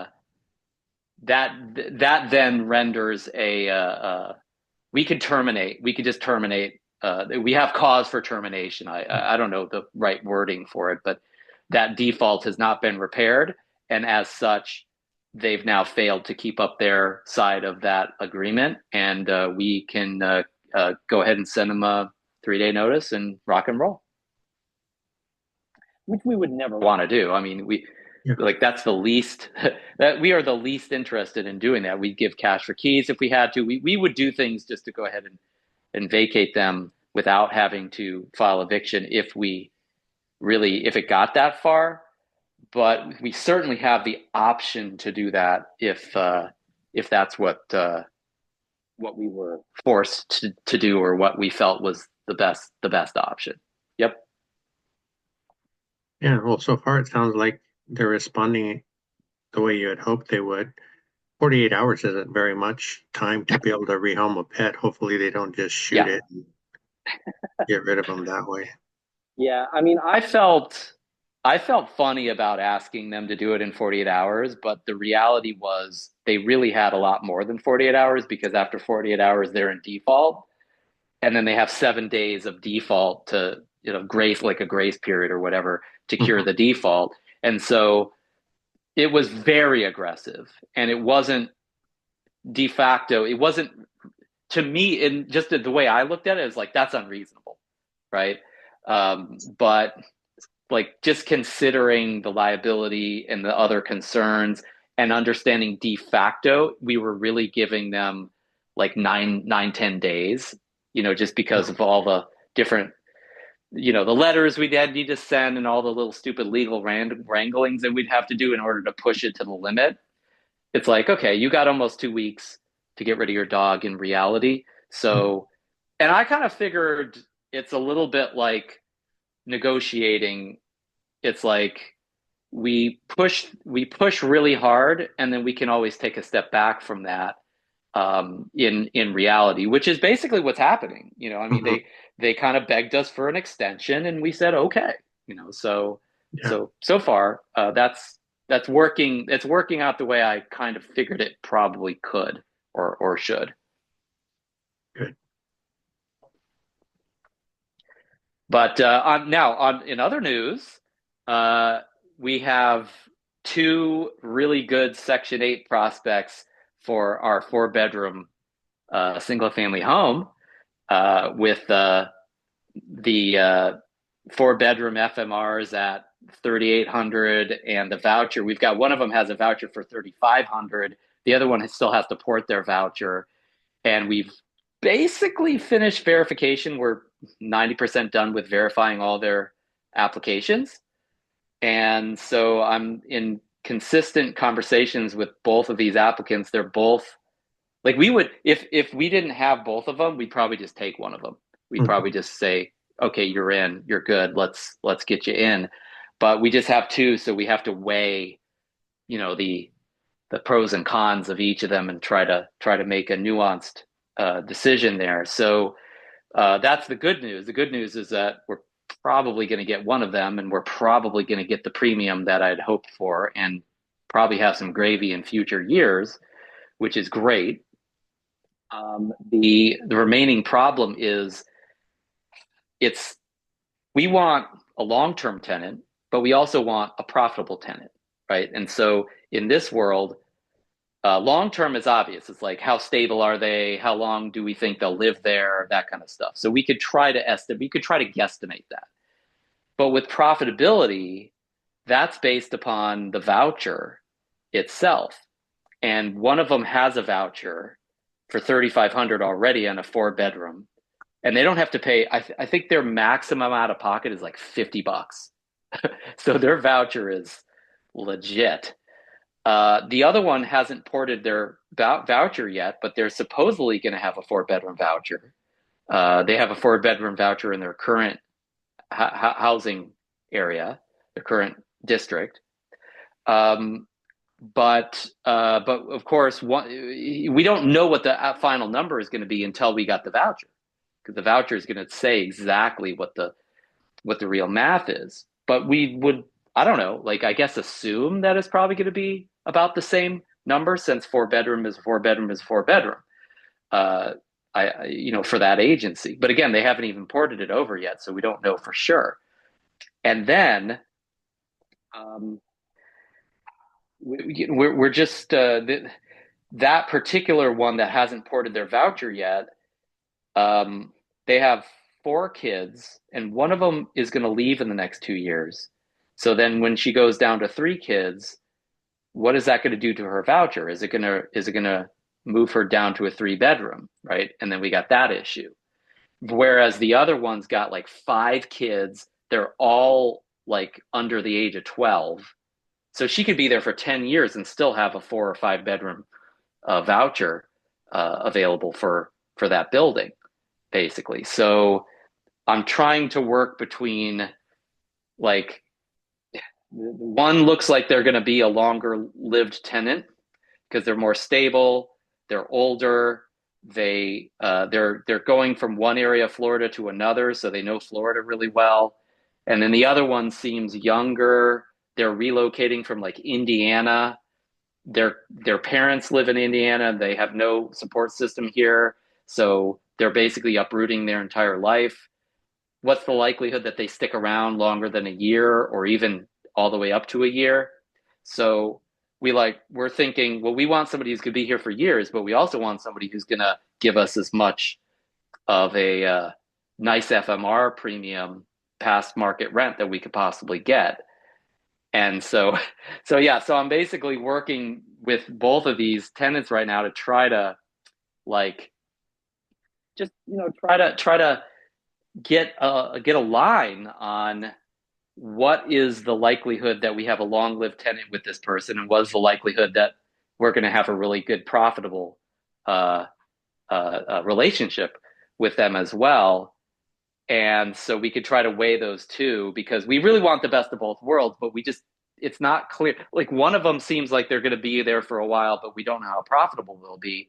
The other one is obviously going to be really profitable, but we're kind of doubting that they're going to be very stable because of all the reasons I just said. So it's a little bit of a head scratcher. Good problem to have, but we still want to make a decision at some point soon. Yeah, it's good that you have a couple of applicants that you're going through right now. I know even at 3,500, that was 700 over market rents, right?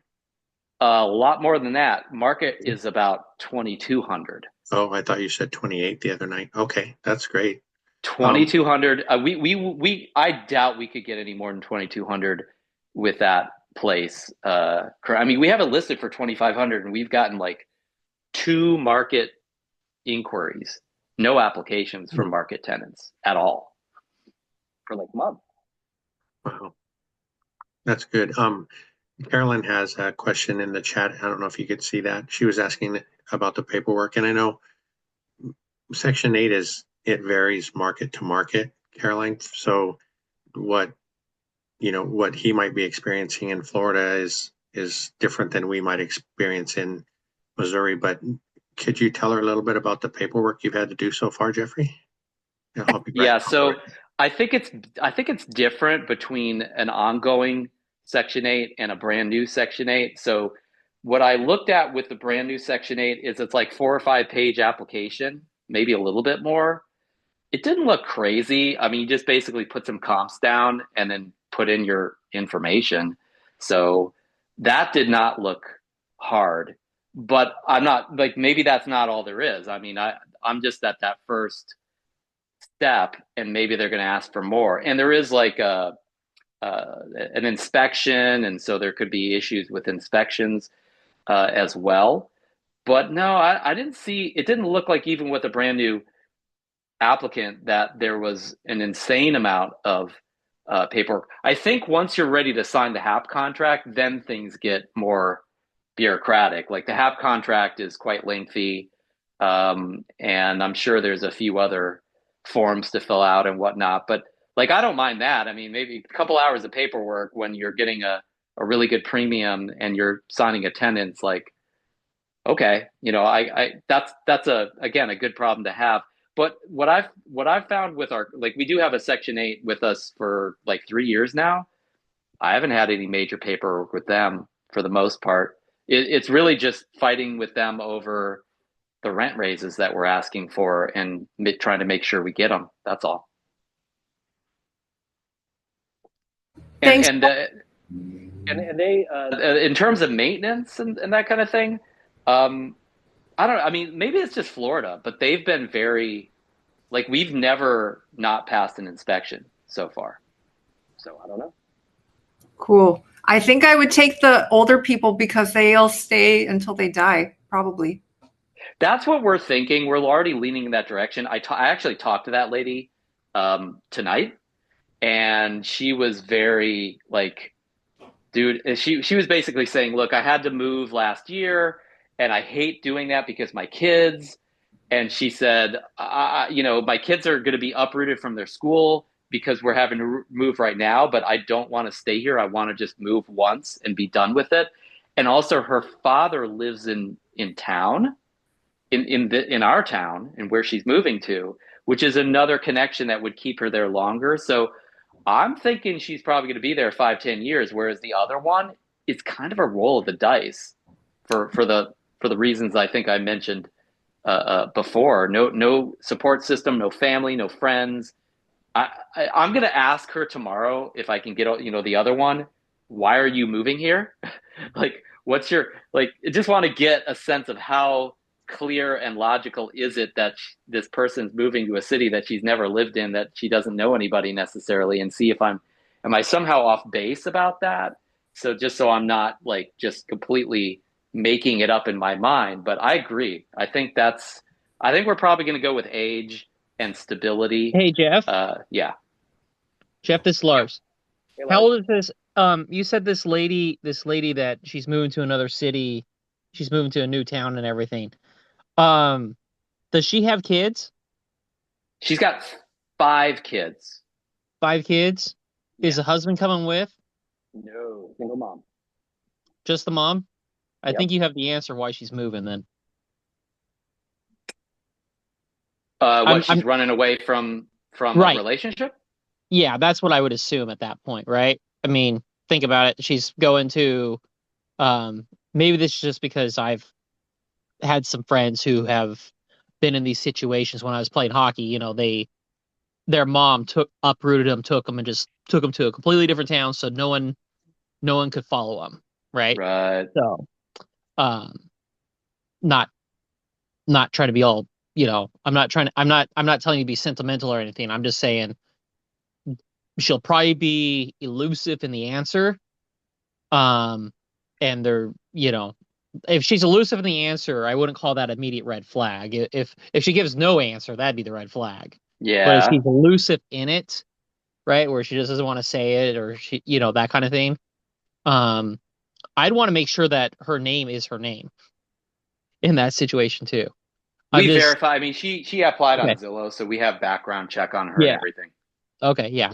So, anyways, that's you're wondering what the possibility there. That would probably be the possibility. I would be willing to bet. Just my experience with teammates were. I can see that. Yeah. Anyways, I can definitely see that as a possibility, because she had like 4 kids with some other relationship, I guess, and so those kids are a little older. They're like 5, 6, 7, 10 years old, and then she's got like a 1 or a 2-year-old with some new relationship, but that dude is not coming along. So that could be, the walking away from that could be a major aspect of why that, like you said, like why she's getting the heck out of Dodge. And then if you, when you have a tenant that's applying from your state, I think you will have more information about them in the background check, but I'm not sure. But versus someone who comes from another state and you don't have as much information, I think that was the case when in one of the applications I had, but I'm not quite sure because sometimes I think when you do background check, they will check locally, but they can also check. Yeah, I can't remember, but I think the I thought local, Zillow you have checked more nationally. information. I don't really know though. Yeah, I thought the local you have more information. You can get more information about them, but yeah, it can be that these softwares now they can give you everything about anyone, but it's a little different. So, call me anyway, crazy, but yeah. I don't trust I don't trust internet real estate companies to do like a real background check. Yeah, guys, Zillow credit scores are self-reported, so Zillow's not double checking this stuff. Yeah, that's I would be hesitant to rely on what. I mean, look, I used to be, I was a coder early on in my life. I'd be hesitant to rely on what some coders coding some software to do everything for me, and just relying on how good or bad somebody's software is, especially a publicly traded company whose incentive is to increase profits every quarter. So when you say the credit self-reported, meaning that they're just asking the applicant what they think their credit is, and then they just put it on there and pass it through? Yes, that's exactly what happens. Okay, so then here's my experience with Zillow running credit. And I've done this, I don't know, I mean, I probably looked at 50 to 100 applicants on Zillow credit. They give you a score, and they give you all the open credit accounts. In other words, any payment accounts that they have. They give you all the closed accounts. They give you any collections accounts. They give you any residential history, and they also give you bankruptcy as well. They also give you the factors that contributed to their credit score. And then if I recall correctly, I'm not looking at one right now, but I'm pretty sure it's derived directly from Experian as well. Like they literally have that little Experian logo on the credit page, basically. There's no way in hell that all that information is coming straight from the applicant. Because there is no applicant that exists that could type all that in or would type all that in. So it ain't coming from the applicant.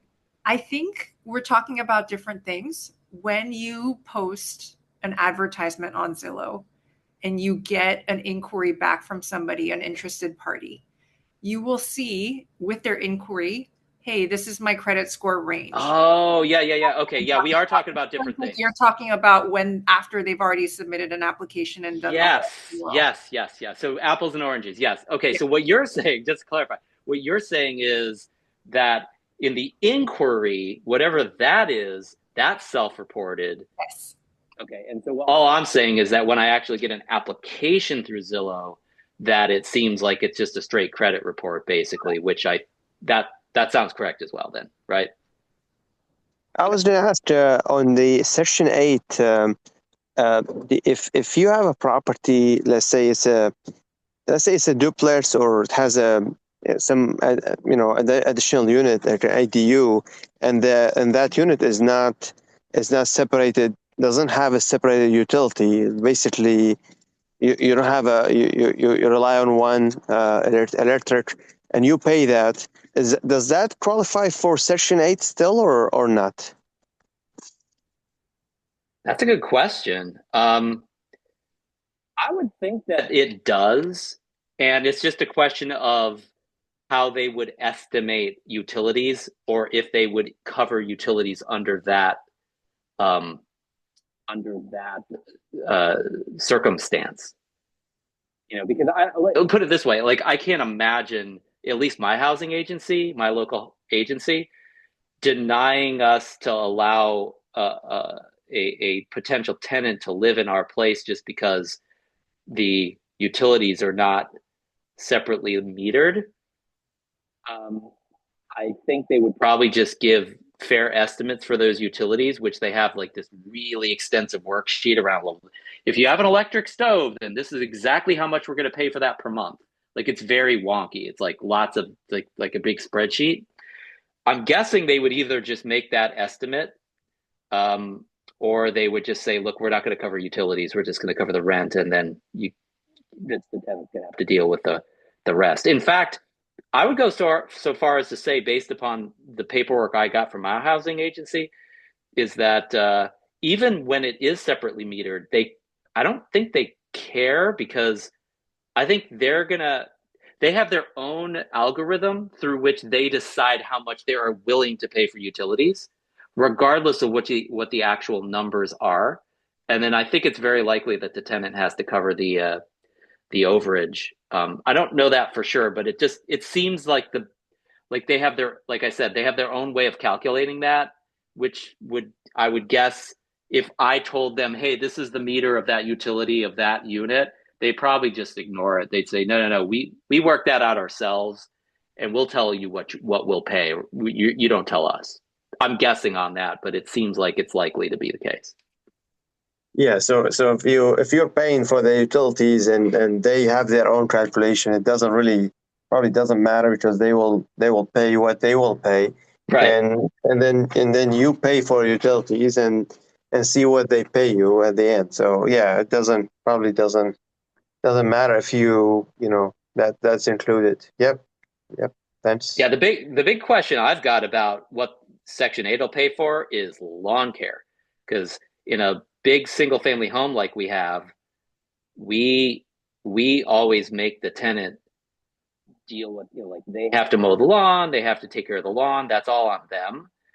And so with the Section 8 tenant, that we're like, well, are they really going to be that responsible with the lawn? Not saying they won't. I'm just like, I think it's less likely that they will, and we'll really be able to handily hold them accountable for that. So we're kind of wondering if we might be able to get some Section 8 support for us covering, lawn care for the building, or if they will just reject that out of hand. I haven't really explored that much. I'm thinking they probably won't, but again, haven't really tried. Yeah, just get you a high schooler. Yeah, exactly.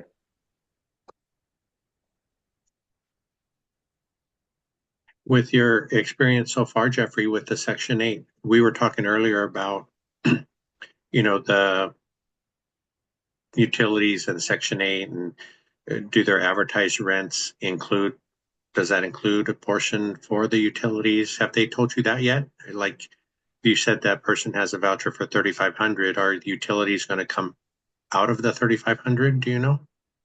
Every everything I've heard indicates the answer is yes. I've talked to the housing agency. They say yes. That's what Matt has said when Matt has talked about that in our boot camps.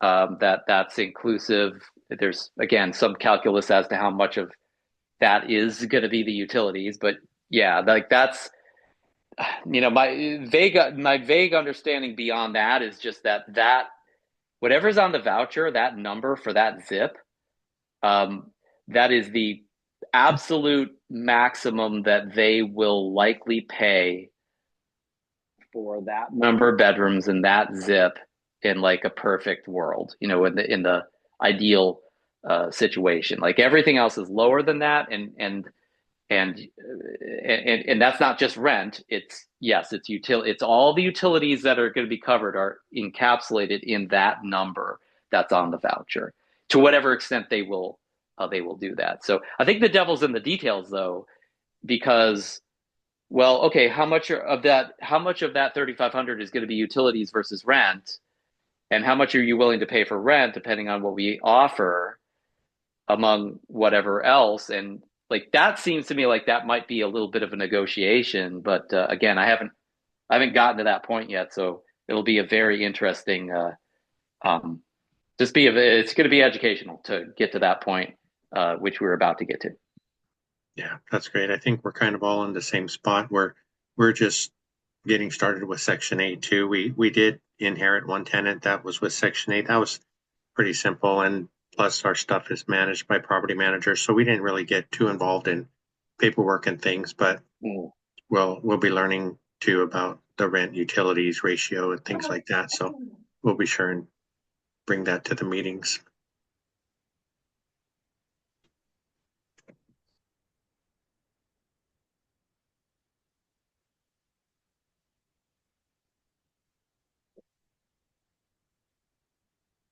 What else is going on?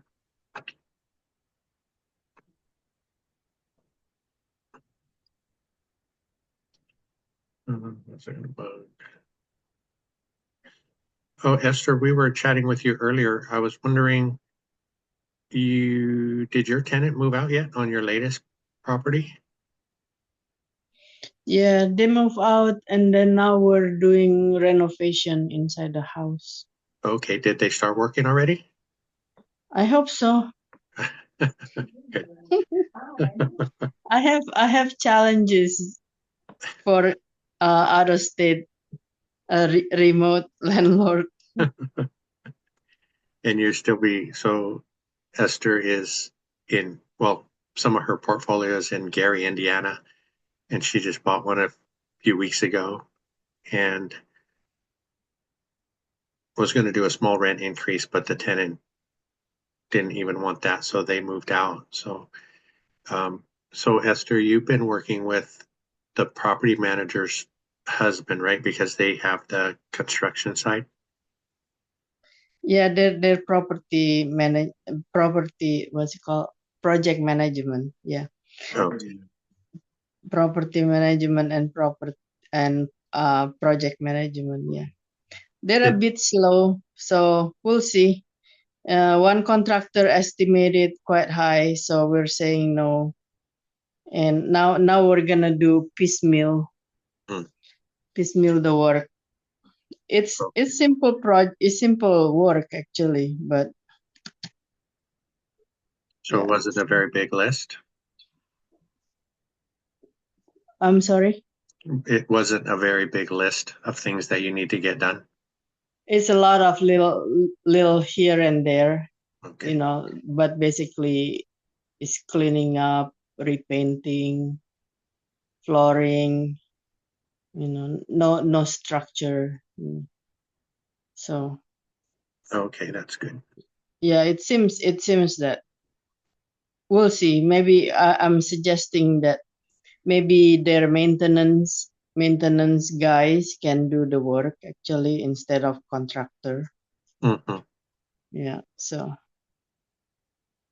and I have a list of items that I would like to be, try to make it easier for them to do it. So I went to the Home Depot and Lowe's website, and then I put the stuffs, the items in the chart in the cart. So then send it to them. Okay, here the items that I would like to have. If they have something different, then that would be fine. But yeah, so they give them idea, and they can just pretty much they can copy what my list. They can order. Yeah, hopefully that worked. Yeah, that's been a good way for us to do it too.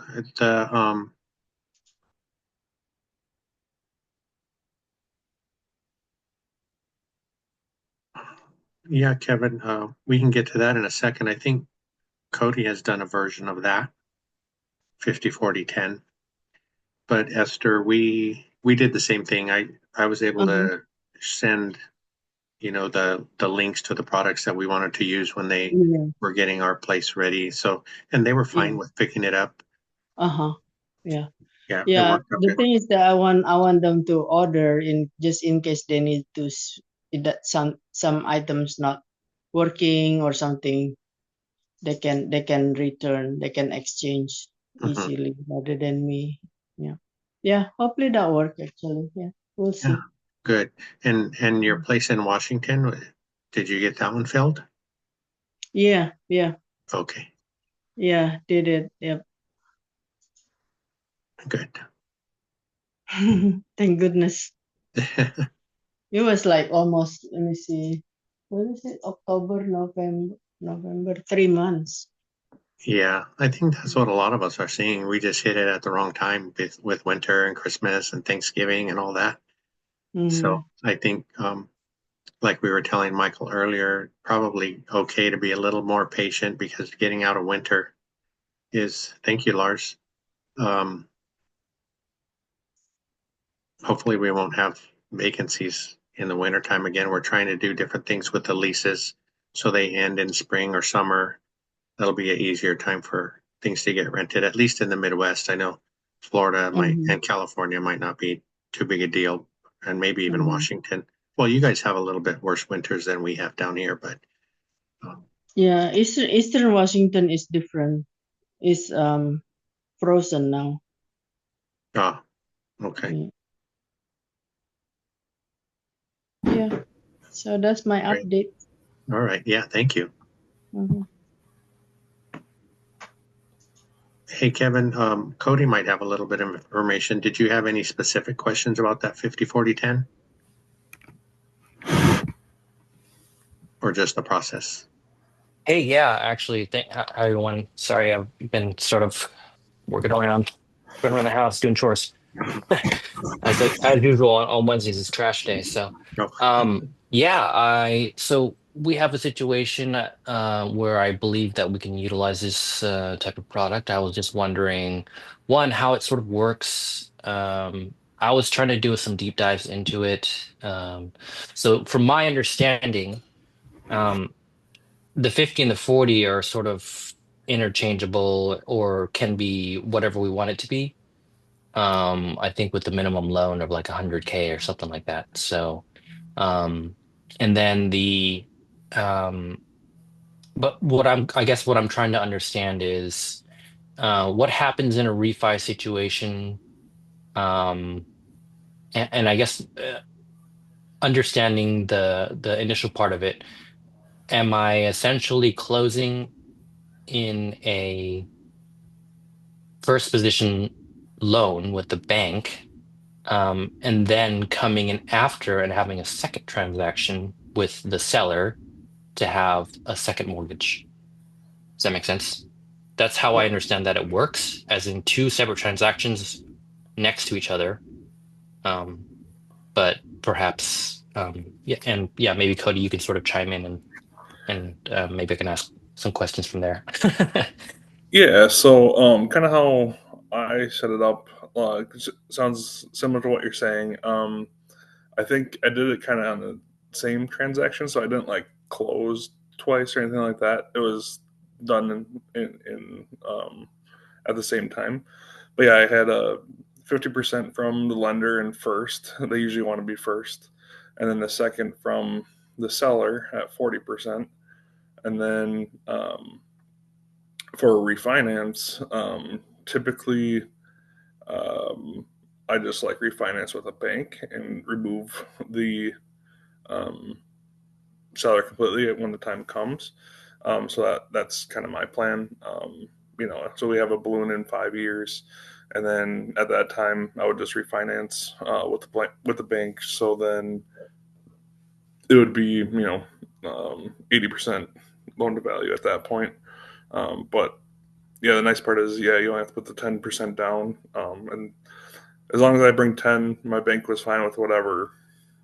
If it was 50-40-10 or 60-30-10 or whatever. Was that through Velocity or was that through another bank? That was my local credit union that did that. Oh, okay, cool. So yeah, they're open to it, and they're like, yeah, as long as you put 10% down, they don't care how much the seller note is. Yeah, gotcha. So so I actually so from that seller I bought 3 buildings. 2 of them were the 50-40-10s, and then one was kind of 90% seller financing because that one was paid off. So how I approached it was I'm using the 50% to pay off their loans, and then from the bank to pay off their loans, and then the 40% I can pay them back over time. So then they don't have to come out of pocket to pay their own mortgage off. Gotcha. Cool. Yeah. So I was in this situation. I'm looking to do it. It's looking to essentially do a value add. So I'm building an ADU. That would be the play here. And so what I'm trying to do is trying to get in with as little money as down essentially as possible. That's where the 10% is going to help come in. And then the second part is, because generally, and maybe it's not quite, I don't know, maybe you could sort of disclose, if you don't mind, what your interest rate was compared to what a normal interest rate would be. But when I was talking through Velocity, for instance, and this is what I was sort of trying to get quotes out from before. This was in Georgia before, but now this time it's in San Diego. But I was essentially, he was saying it's almost like a point higher than what you'd normally get. So like the blended rate, yes, between like your, is what you're essentially trying to negotiate is going to be lower, but the on the seller's first, the loan amount on the first note would be generally a little higher than what you'd get like on DSCR, for instance. Yeah, so since mine is like a local credit union, I think they go by a little bit different strategy than probably the Convoy or whoever, Velocity Mortgage, whoever you're using. So they just did like the typical rate that they give for the commercial side. So as long as it's on their commercial side, so like a balloon type product, 25-year AM, and then I think it was at like 7% at the time when I did it. When was that at approximately the purchase? Last year, 2023 now, in October of 23, I think it was. Okay. October of 23. So that was like around 7%. And then from the seller, I got a 30-year AM 5% with a 5-year balloon. Got it. So yeah. So I was thinking I would keep the seller note in second position, but refinance the first position note eventually. Once I make the value add, just to pull out the capital that I put into for building the ADU, for instance. But I'm just trying to play out all the angles here to see what's the best route, because this takes a little bit of time to do so for these types of projects. Yeah, I think you'd be able to do that and just refinance with the same bank, and then just keep the seller note separate. You should be able to do that. You know, yeah, I just wasn't sure if there was any type of stipulation that wipes out like all, liens on the property, all dues on the property. But Yeah, yeah, I'm not sure. You might have to just talk with your lender to see what they need on their end, because they're all going to have different rules in regards to it. Yep. And some will have more flexibility where others won't. So that's one reason I kind of like my local credit union, is because they're a lot more flexible, and they're willing to work with you versus like a big bank really isn't. Yeah. Yeah, I feel like I need to make some connections with some local credit unions down there. Next time I fly down there, I'll do so.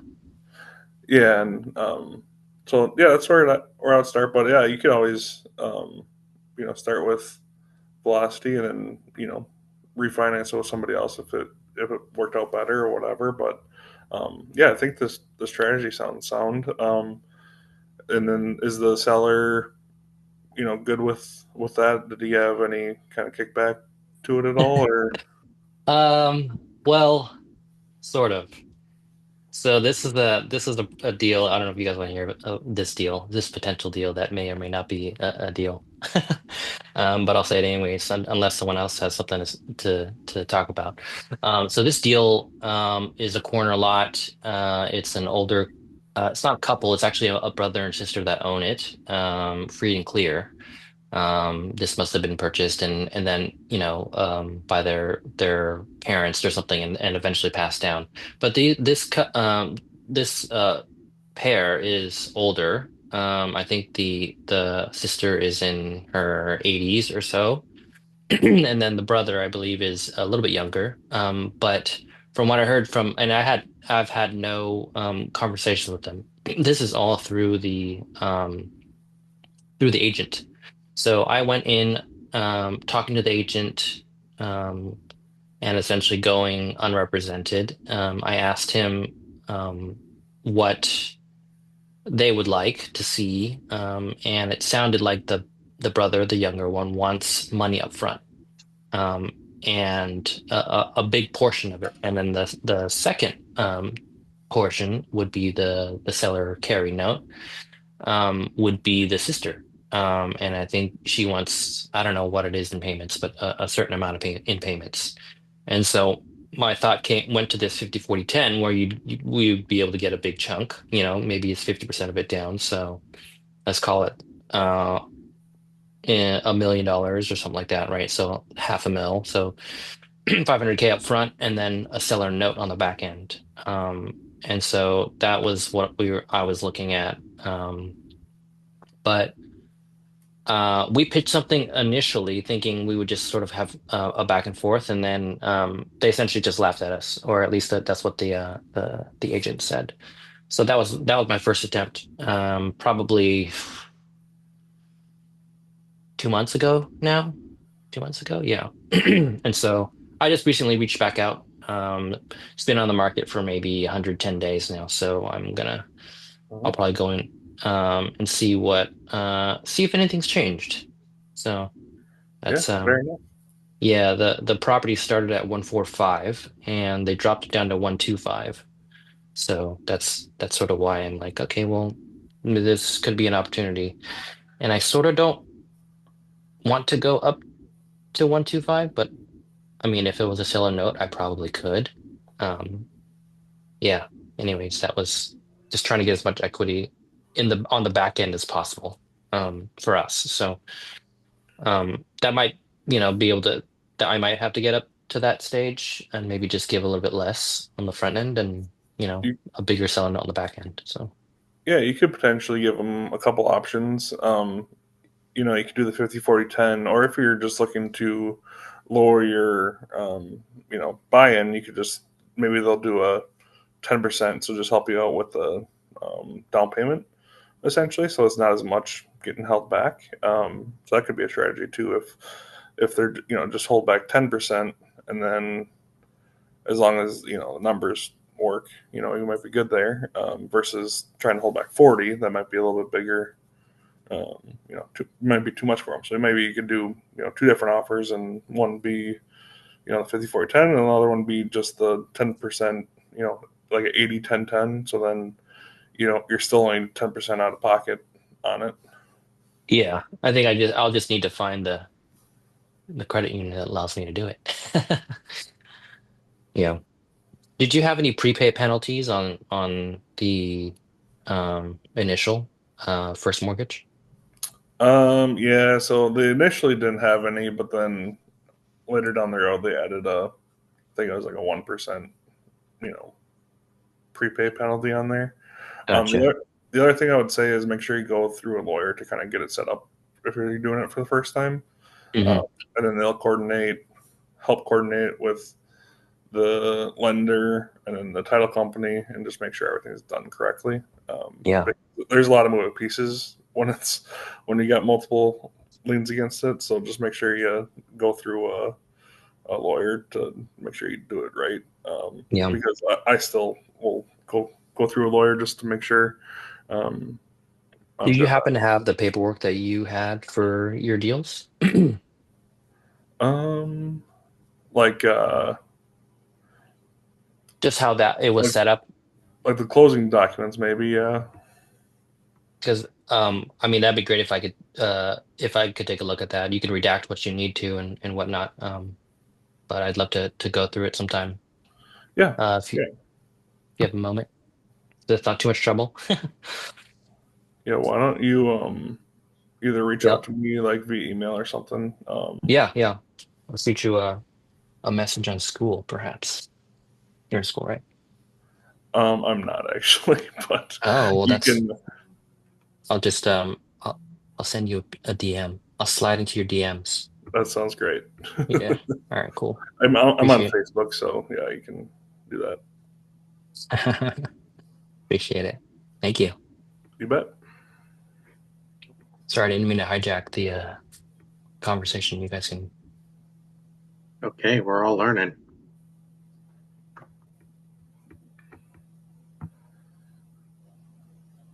Didn't look like anybody else had any questions or comments. Caroline, did you say you're going to Vegas? I wanted to go to Vegas, but I actually ended up getting a virtual ticket because I'm in escrow right now and it is closing on the 14th. We think it's new construction. Oh, that's important. Where is that one at? In California too? It is in California. It is in a little community called Redlands in the Inland Empire. And I wanted to get new construction to avoid the onerous rent control that has taken over this beautiful used to be state. And now I'm so over it. And it gives me 15 years to escape rent control. And we'll see what happens. Zuber talks about being able to get pretty decent terms on a new construction. How did that work out for you as far as interest rate and stuff? They really didn't do anything for me in terms of interest rates because I'm not a primary homeowner. I think when I've heard Zuber describe his experience with getting to negotiate a better rate, I think it's because he bought it as his primary. Okay. But when you're an investor, which is great, they had their own investing arm where they connected me and I used a non-QM product. It's a DSCR loan. So that was nice that they're handling that and pushing that through. What they did do was throw in closing costs. They threw in free solar and then they budged on the price. So there's that. And also it's great that I don't have to deal with this using a buyer's realtor situation because I just bought it through their sales office. Mm-hmm. So it makes it nice and easy. I'm not super familiar with this market, although I've been doing my homework after the fact. I know of it. I know that the Inland Empire's population is growing, and based on the cost that I am looking to take on a monthly basis, and I want to make sure that the DSCR is over 1, it's a lot of money for people to buy property these days, and I can't imagine how regular people who don't have a ton of cash sitting around are doing it. I just don't see it. And so I think it's easier to get new construction deals just because of that. Unless, again, and I'm understanding that the rate buy down for primary residences is temporary anyway. How are you getting a deal like that to cash flow? By putting a crap ton of money down. That's what I figured. Yeah. There's only that, right? Yeah. There's only the lever of how much you put down. Yeah. Yeah, I was gonna ask how your what the numbers look like. What if you want to run through the deal? Sure. It is I think the purchase price is $648, and it's my sister and I buying it together. Right now, the lender is saying we would just be putting 50% down. Based on a higher property tax rate, which we didn't expect in that county, a higher insurance rate. Also, I have a multiple hundreds of thousands dollar insurance claim open right now, which affects my insurability and makes my insurance rate higher. There's that. And then an HOA, which is just starting up, and it's unclear what is going to happen, but I do know that the number is going to go up down the line. Yeah. So there are those three factors. I'm seeing that other investors had the same idea. They bought in that complex and they are trying to rent out their properties that they're single family, but they have like a shared motor court situation, and they're renting it out for maybe $3,600 right now. I'm still seeing them sit. There's one that is off the market. I don't know if they pulled it because they actually found someone, or maybe they're trying to refresh it. It's hard to say. And if we are able to get that price, then we'll cash flow maybe like $300. Woohoo. Nothing to write home about, but at least my money won't erode with inflation. And if the property appreciates over time, then yay. That's after like expenses and everything? Yes. So that's your NOI? Okay, cool. Nice. But putting a crap ton of money down. So I don't actually know if that's that great. I'm wondering if I should have just let it sit in a T-bill, honestly. This reminds me of Coach Carson and what he says about essentially like markets that we're in. You can sort of also calculate the internal rate of return. Essentially, that's like appreciation plus your cash flow numbers. But oftentimes, his philosophy, and I really am resonating with it. Like just because we're in the high cost of living areas, is that like, yeah, you could if you're buying a property that is in a good location, its appreciation will go up, and yes, that's baked in on the back end. That's why it's the internal rate of return. But historically, your appreciation is going to help carry you, and you'll get like 80% of your money through the appreciation, and about 20% of it through cash flow. So the cash flow is like what allows you to continue to hold on to it. And then the appreciation part is where you're actually making your money from. Right. I'm glad that you brought that up, though, because what I'm hearing a lot, and I hear this from Jason Hartman especially, right? They talk a lot about don't even think about appreciation. That's the gravy after the fact. You can't count on it. Only think about cash flow. And if you're essentially breaking even though this is a new construction project, my sister and I don't have time to do any maintenance, any flipping or anything. So if something breaks, I'm going to be hella mad in the first year. But we're not expecting any additional expenses. And all the appliances are thrown into it's turnkey. But I don't know what's going to happen, right? We don't actually know what's going to happen with the economy. And maybe with the builder trying to sell more properties, they might have to drop the price. So I don't know. It is a long-term play. I have 15 years to see how it goes. I hope it works out. I guess before we buy anything, everyone gets a little bit scared, right? Yeah, that's for sure. Is this your first property or? No, it's Okay. it's a property that I haven't bought anything in since the last time I bought something was 2016. So it's been a bit. Oh yeah. Oh yeah. Yeah. Okay. Yeah. Good luck. Yeah. Thank you. It's a different play, but that California market, I mean, right now it's kind of a hot mess, but what do they say? It's like every 10 years things double down there. Yep, 7 to 10 years, I think. It does, Yeah, unless and it put goes down and you lose $700,000 in equity. Exactly. Exactly. True. yeah. Well, I mean, putting that money down stabilizes you like crazy, and again, you have enough cash flow to maintain the property, which is the point. That's why that concentrating on cash flow isn't just about piling up cash. It's about like you guys just said, it's about holding on to the real estate despite the slings and arrows of owning a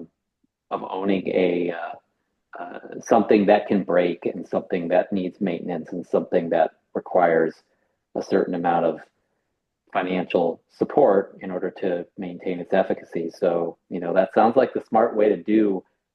If you're willing to go into that market and you're willing, like that's the play you want to make, it sounds like that's the way to make it. 15 years, a long time, a lot will change in 15 years. So you'll get appreciation, debt pay down, whatever tax benefits are going to be helpful, so it's going to be a lot of upside with that, a lot more than a T-bill or, cash in a typical market investment. Thank you. That makes me feel better. Although now I'm wondering if I should be investing in Phoenix or near Austin, where all of the CHIPS Act money is flowing, because at least there will be more money flowing into those areas. And I'm certain I can find new construction product over there. And it probably would be cheaper than buying something here in Cali. I think it's just teach their own. There's going to be deals everywhere. Everyone has their own little market, whether it's local or out of state. Yeah. We were sort of toying with that for a very long time too. We're out in San Francisco, so. Yeah, and I am really scared about handing over property management to somebody else, because my experience has been that property managers suck. And I want to be able to drive to the place and crack skulls if I have to.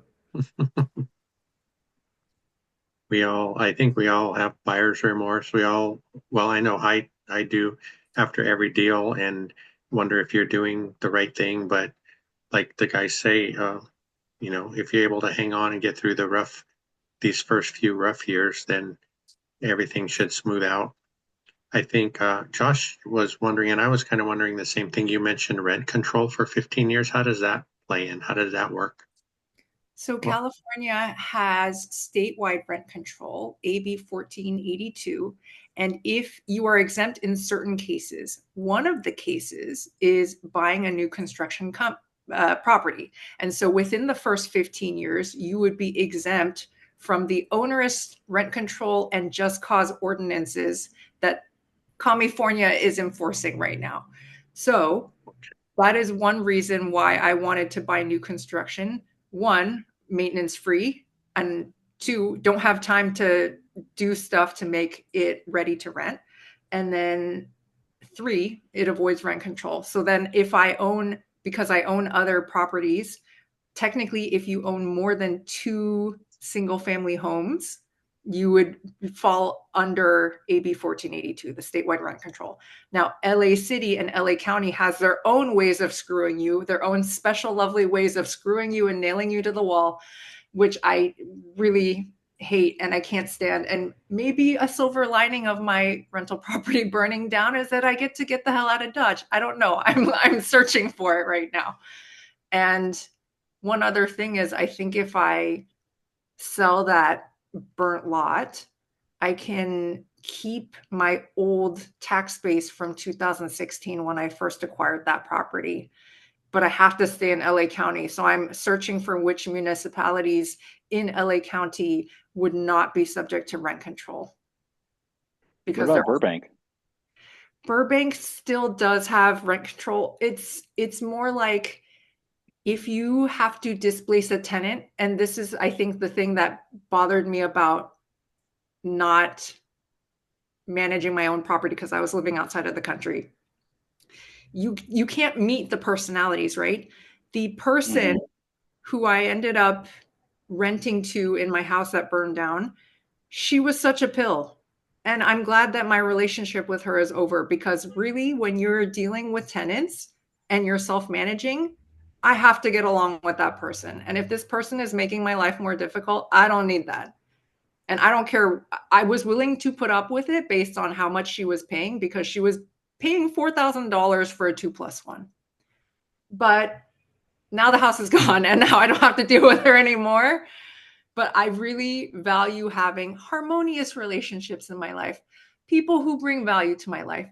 Do you make my life easier? This is what I call tenant casting. If you aren't those things, then I don't need you around. I'd rather take less money. Yeah.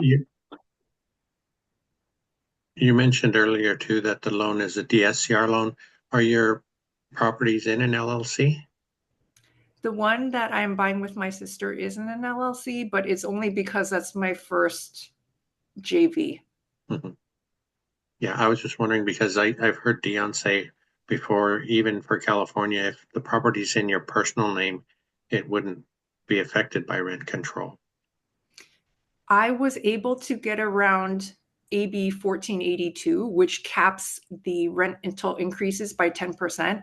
And because California loves to freeze everything in the name of any emergency, they froze rent increases throughout COVID, and they declared the COVID emergency for 4 years. People were back at work. They weren't wearing masks, all of this stuff, but then they ended up freezing rents, which is terrible, right? This is during a time when inflation was in excess of 30%, and everyone else in the country got to benefit from the rent increases, but not the people here in California, unless you were operating illegally, which it is what it is. So it really, it's frustrating. And this is why I'm really considering, because the politicians aren't going to roll back laws that they pass, right? They never do things like that. They're digging their heels in more up here in Washington. It's terrible. Yeah.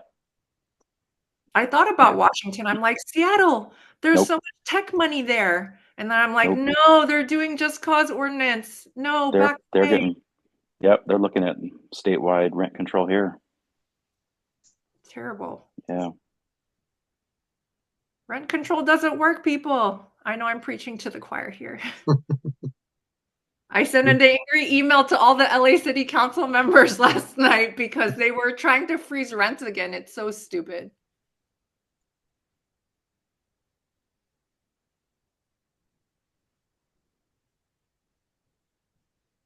I know I'm giving an awesome, awesome commercial for California right now.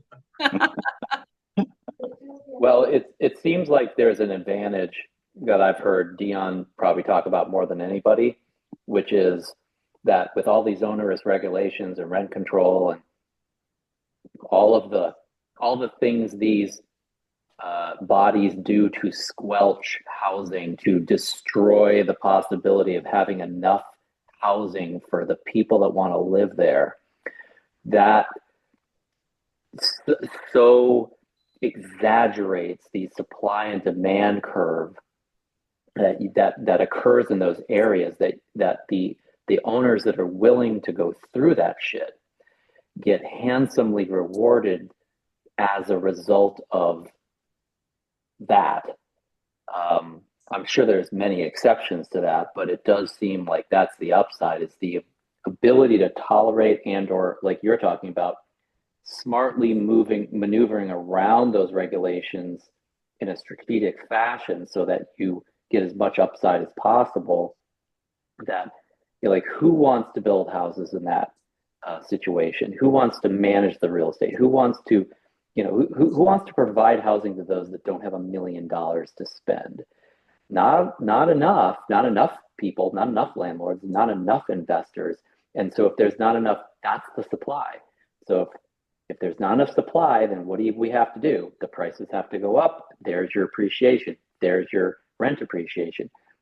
there's the upside that is so dramatically bigger than like my state, like a red state. It's like we don't get that kind of appreciation. Why? Because any Tom, Dick, and Harry can go build housing in any way they want. Now, our houses fall down, they sink into the ground, they kill people sometimes, but we got a lot of housing, so different strokes, So I think that's the shining light on at the end of that, a very ugly,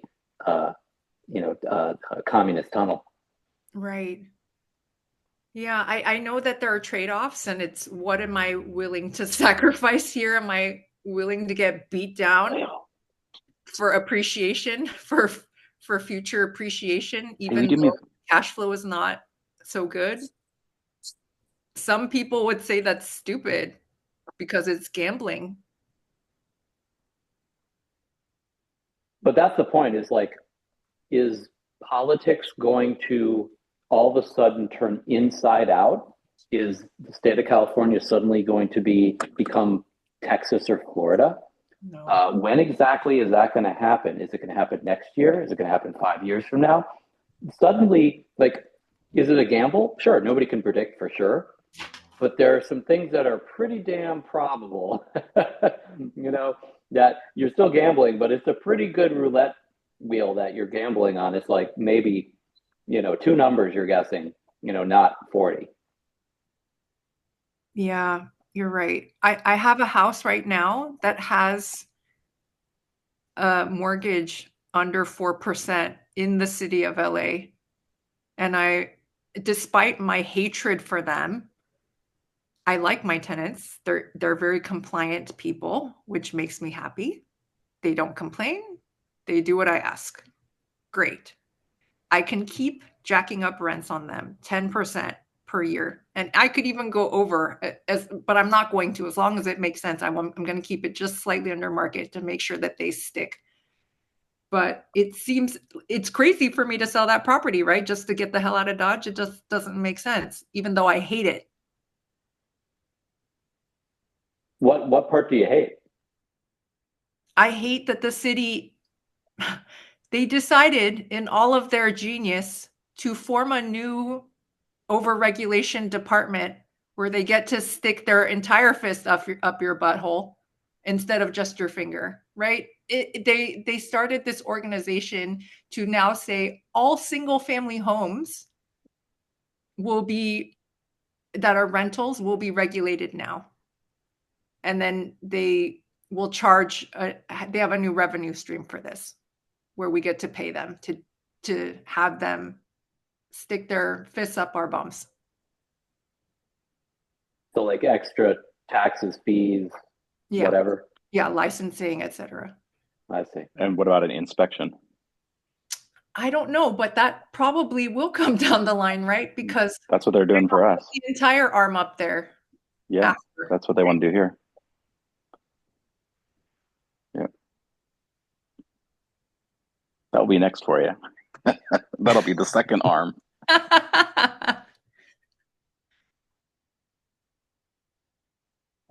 Yeah, I mean, best you can do is just be a dutiful soldier, follow everything, all the bureaucracy, just learn to live with it, and then watch the other landlords and the other owners and everybody else who's providing housing, watch them wash out, and watch all that supply just go away more and more and more as your rent, you get that 10%. Maybe this could help with the feeling about this, is do a spreadsheet where you actually 10% increase every single year, and have that outlook go 10 to 15 years out, and see what kind of rents would happen if you just go ahead and max that 10% out every year, and see where you would be in theory, at least. Because that sounds like the more regulation they do, the more predictable that you're going to be able to do that without the market working against you, because the market's going to fight. The market's going to fight to pay more because there's less available. It's like Inland Empire, LA. It's like, yeah, there's people moving out, but there's people moving in that will fight to live there. As crazy as it might be, that's human nature. I have a question for Caroline. Why you hate the authorities so much? Why you stick around in California? Just because you don't like the property management company as much as you, more than the governmental, I don't know, regulations? I'm just curious. I guess I don't have that much patience. I would just kick in and just get out, go Yes, somewhere else. I agree. And it's funny because I found out about all of this stuff happening because I was living in Peru at the time, and I had a friend of mine property managing for me. And I could tell that he was getting worse and worse in his service. But there's only so much what you can do overseas. I tried to even hire a different property manager, but this was during the COVID height where people were charging an arm and a leg just to do anything because the rental market was going crazy. And then later when I got back here, I found out that my friend did suck, so I had to fire him. And then if you're here in Southern California, honestly, today, it was gorgeous outside. It was ridiculous. And if I wasn't in the rental property business, maybe I wouldn't have a problem with it. I think about this all the time. Maybe I'm just in the wrong business for the wrong city. I did think, and I reached out to a realtor in the Phoenix area to see, okay, maybe Scottsdale sounds like a nice place. But I think when I looked online, it seemed like there was hyper supply there and there were a lot of vacancies. And then when there are that many vacancies, it's basically you're just cutting your rent just to get a body in. And I didn't want to do that. I don't want to be the cheapest whore on the block. So in some ways, I'd rather have, and as Jeff was saying, if you have something that's desired, because of the regulations, it squeezes out other people. Like corporate players really can't be here. So a smaller fish can wiggle around. And as long as you can find the cracks and slither through, you can survive. It's just that it sucks. And I'm a freedom lover. And I am trying to see how much I can tolerate here. But what you just described in Scottsdale, yeah, that's the real world. That's what actual real markets do in real estate. Is it goes up and sometimes it goes down. Sometimes there's a little too much building and too much supply, and then the rents soften and you have to fight for tenants. You got to lower your rent. Like that's what I deal with in Florida, and I've only been in it for 4 years. And my mother, who's been in it for 20, she remembers the times where she had to do all sorts of incentives and lower the rent and put ads everywhere and chase after a tenant and just tolerate less than ideal tenants to get the body in. Like that's what the free market actually looks like. And so if that, and by the way, it's probably one of the reasons why that's how it hits you, is because like you're not used to that. You know what I mean? Like you're used to that bubble that you're in, that you hate it too. But like, yeah, go to the real markets and like you're gonna be playing that game. Our rents softened here in Jacksonville recently due to oversupply, because we don't have regulation. We can build whatever we want whenever we want. And so what I did when I saw, because I did my rent box, like Matt Lumberjack always says, I did my job, and I saw how soft it was. And so we didn't just keep our rent constant. I lowered it $25. I mean, it was a one bedroom unit, so it was like $950. We lowered it to like $925 or something like that, right? I lowered it a tad when all our competition had it like $200 more, and they were sitting there doing nothing, waiting for months and months and months to get a tenant, and we got a tenant within 30 days. I was aggressive, and I pulled my pants down for a tenant, and we got a good tenant, and we're happy with the process, and it's all good. But we have to play that game. We don't have to play the games you have to play. But we have to play a different game for different reasons, because we're outside of that bubble. So yeah, it's just funny. It's like pick your poison. Yeah. Okay, that's good. I want to hear the flip side, because it sounds like I have to whore myself to the authorities and you have to whore yourself to the tenant. Yeah, exactly. And I mean, you know how much appreciation we've gotten in Florida after being the top migration state for like years and years and years, not much. I mean, we've gotten some appreciation. I'm not saying like after 20 years, like yes, our buildings, some of our buildings have doubled. Definitely the rent has gone up pretty well, but not like your area, not like the other blue states, like not even close. So, and in fact, like I was talking about earlier, like I gave that 4-page demand letter to our tenant. I mean, that was an extra dickish move on my part. That's not the kind of person I truly like. How freeing to be able to be dickish.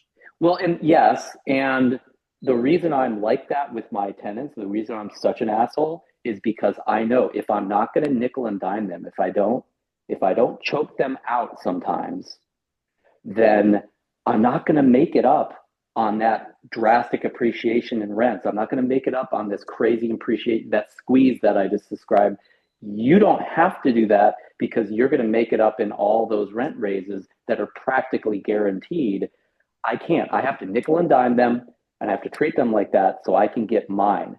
Otherwise, I might end up with not much, because of all the craziness in Florida land, So it's like I have to play a different game. So that's why, like, hearing you talk about what you hate about that, it's like you're getting these crazy. I mean, yes, you got good weather, you got other things in California as well that are working in your favor, but you also have these crazy people that are running this stupid operation that is, you're going to make millions of dollars because of their stupidity, and you're just profiting off of their bad decisions, basically, and which is actually a good decision on your part, even if you would like them to change their minds, Yeah, Jeff, thank you for putting that into perspective, because I realized that my house that burned down in Altadena, it's a 2+1, like 1,200 square feet, right?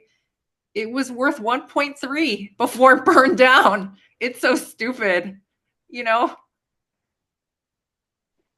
Exactly. And that would never happen in these red states, because all the other land around the Inland Empire and all these other areas, if California was Florida, but the same land, every bit of land around those areas that is like undeveloped and whatnot, tract housing for like, hundreds of miles, right? You're not going to see appreciation when everybody gets a house, everybody can rent something, even if they don't have a lot of money. That's the democratic way, or the free market way. And, nope, you don't get to do that in California. That's all. Thank you.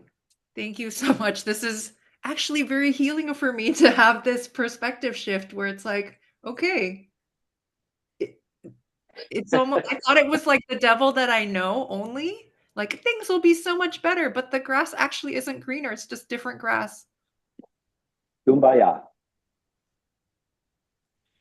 Also, I think Scottsdale's a snowbird market. That's probably why you're seeing like vacancies and stuff like that here and there.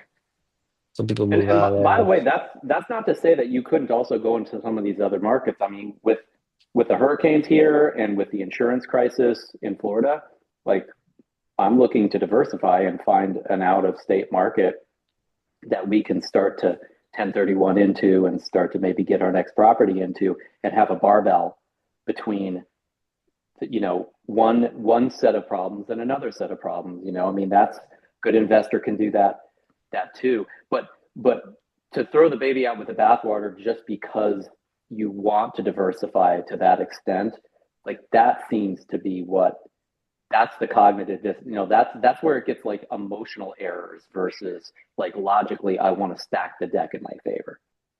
Right.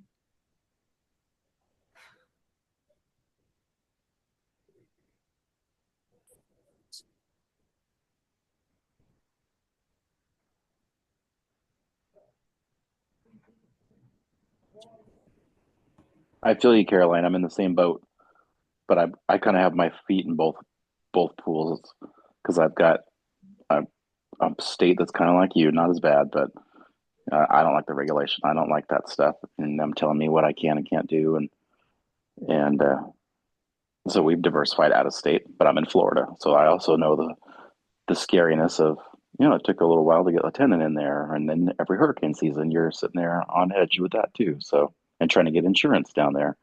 So there's pros and cons everywhere. It's just a matter of, sticking your neck out there and trying them. Josh, remind me, where in Florida are your properties? Pensacola. Oh, okay. Yeah. Yeah, you guys are getting hit left and right with those hurricanes. Yeah, luckily we've been okay, but yeah, we just got all that snow. Oh, that's right. Yeah. I just got flood insurance on my quad, which to me, I never really thought it's like it was in danger, but it's like, nope, we're going to pay the piper and just maintain that flood insurance because we're just waiting for that 100-year storm to hit Jacksonville, which is not typical, but what is nowadays. I know the Gulf's been getting it a lot. You guys are probably due for it next. Right. Yeah, exactly. Like our number is about to come up, I think. Yeah. And I have a cousin, he's got places up in the Outer Banks in North Carolina. And I know they're right up there where they can get it too pretty bad.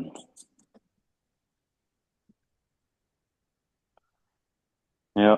Well, I'm going to call it a night, guys. It's been awesome chatting with everybody. And then, yeah, Josh, it was great to see you. Thank you for all the great information. Thank you so much, Josh. It was nice speaking with you. Yeah, nice meeting you too. I haven't been on here in a while, so it was good to see everybody. Have a good one. Thanks, Josh. Take care. Have a good night. Hey, speaking of late nights, who's going to Denny's before the event? Yeah, we're supposed to. How do we figure out which Denny's? Oh, he sent the address out. It's I think it was 2130. Let's see.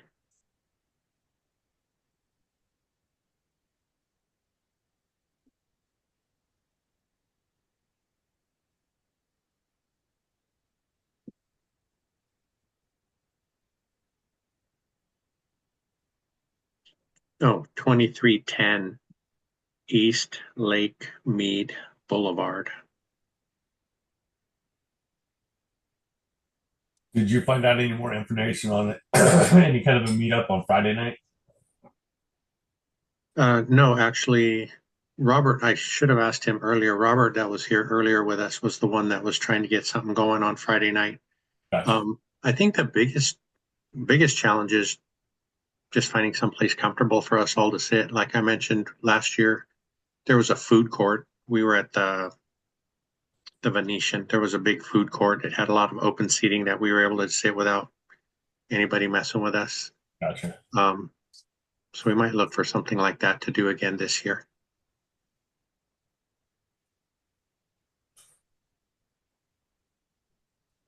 Nice. Who sent it out, by the way? Because I didn't see anything. I've got my tickets and everything, but I haven't gotten anything from Eventbrite or anything like that. About the location. Oh no, location. No. Dion just told us the other day. Okay. Yeah, I think he said it in the members only. And yeah, I don't think the meetups don't have anything to do with the event, do they? No. Eventbrite wouldn't. But if you catch Zuber's daily financial news, or usually, I think their video comes out tomorrow. The Three Amigos comes out tomorrow, and they might bring it up during that video as well. But yeah, I think I don't think you. When are you going in, Jeff? What day are you arriving? I'm getting in Wednesday. Okay. Yeah, we're supposed to also.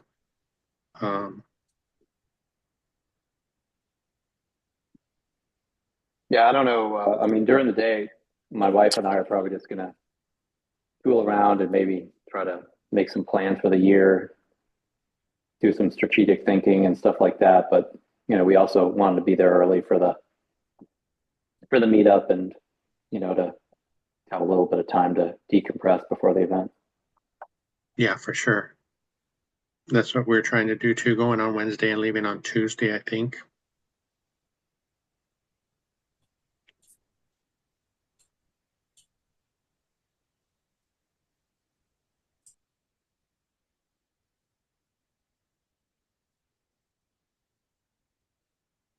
So we'll see. We'll let everybody know if we end up coming up with a place. I don't think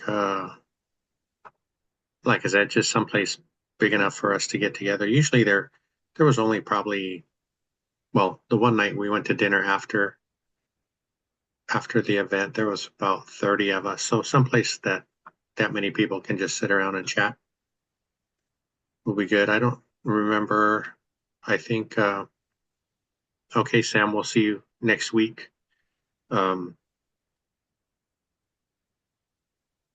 They were talking about some game place, and I don't remember if it was like a bowling alley and that kind of thing, but we'll see. If anybody comes up with anything, we'll try to bring it up.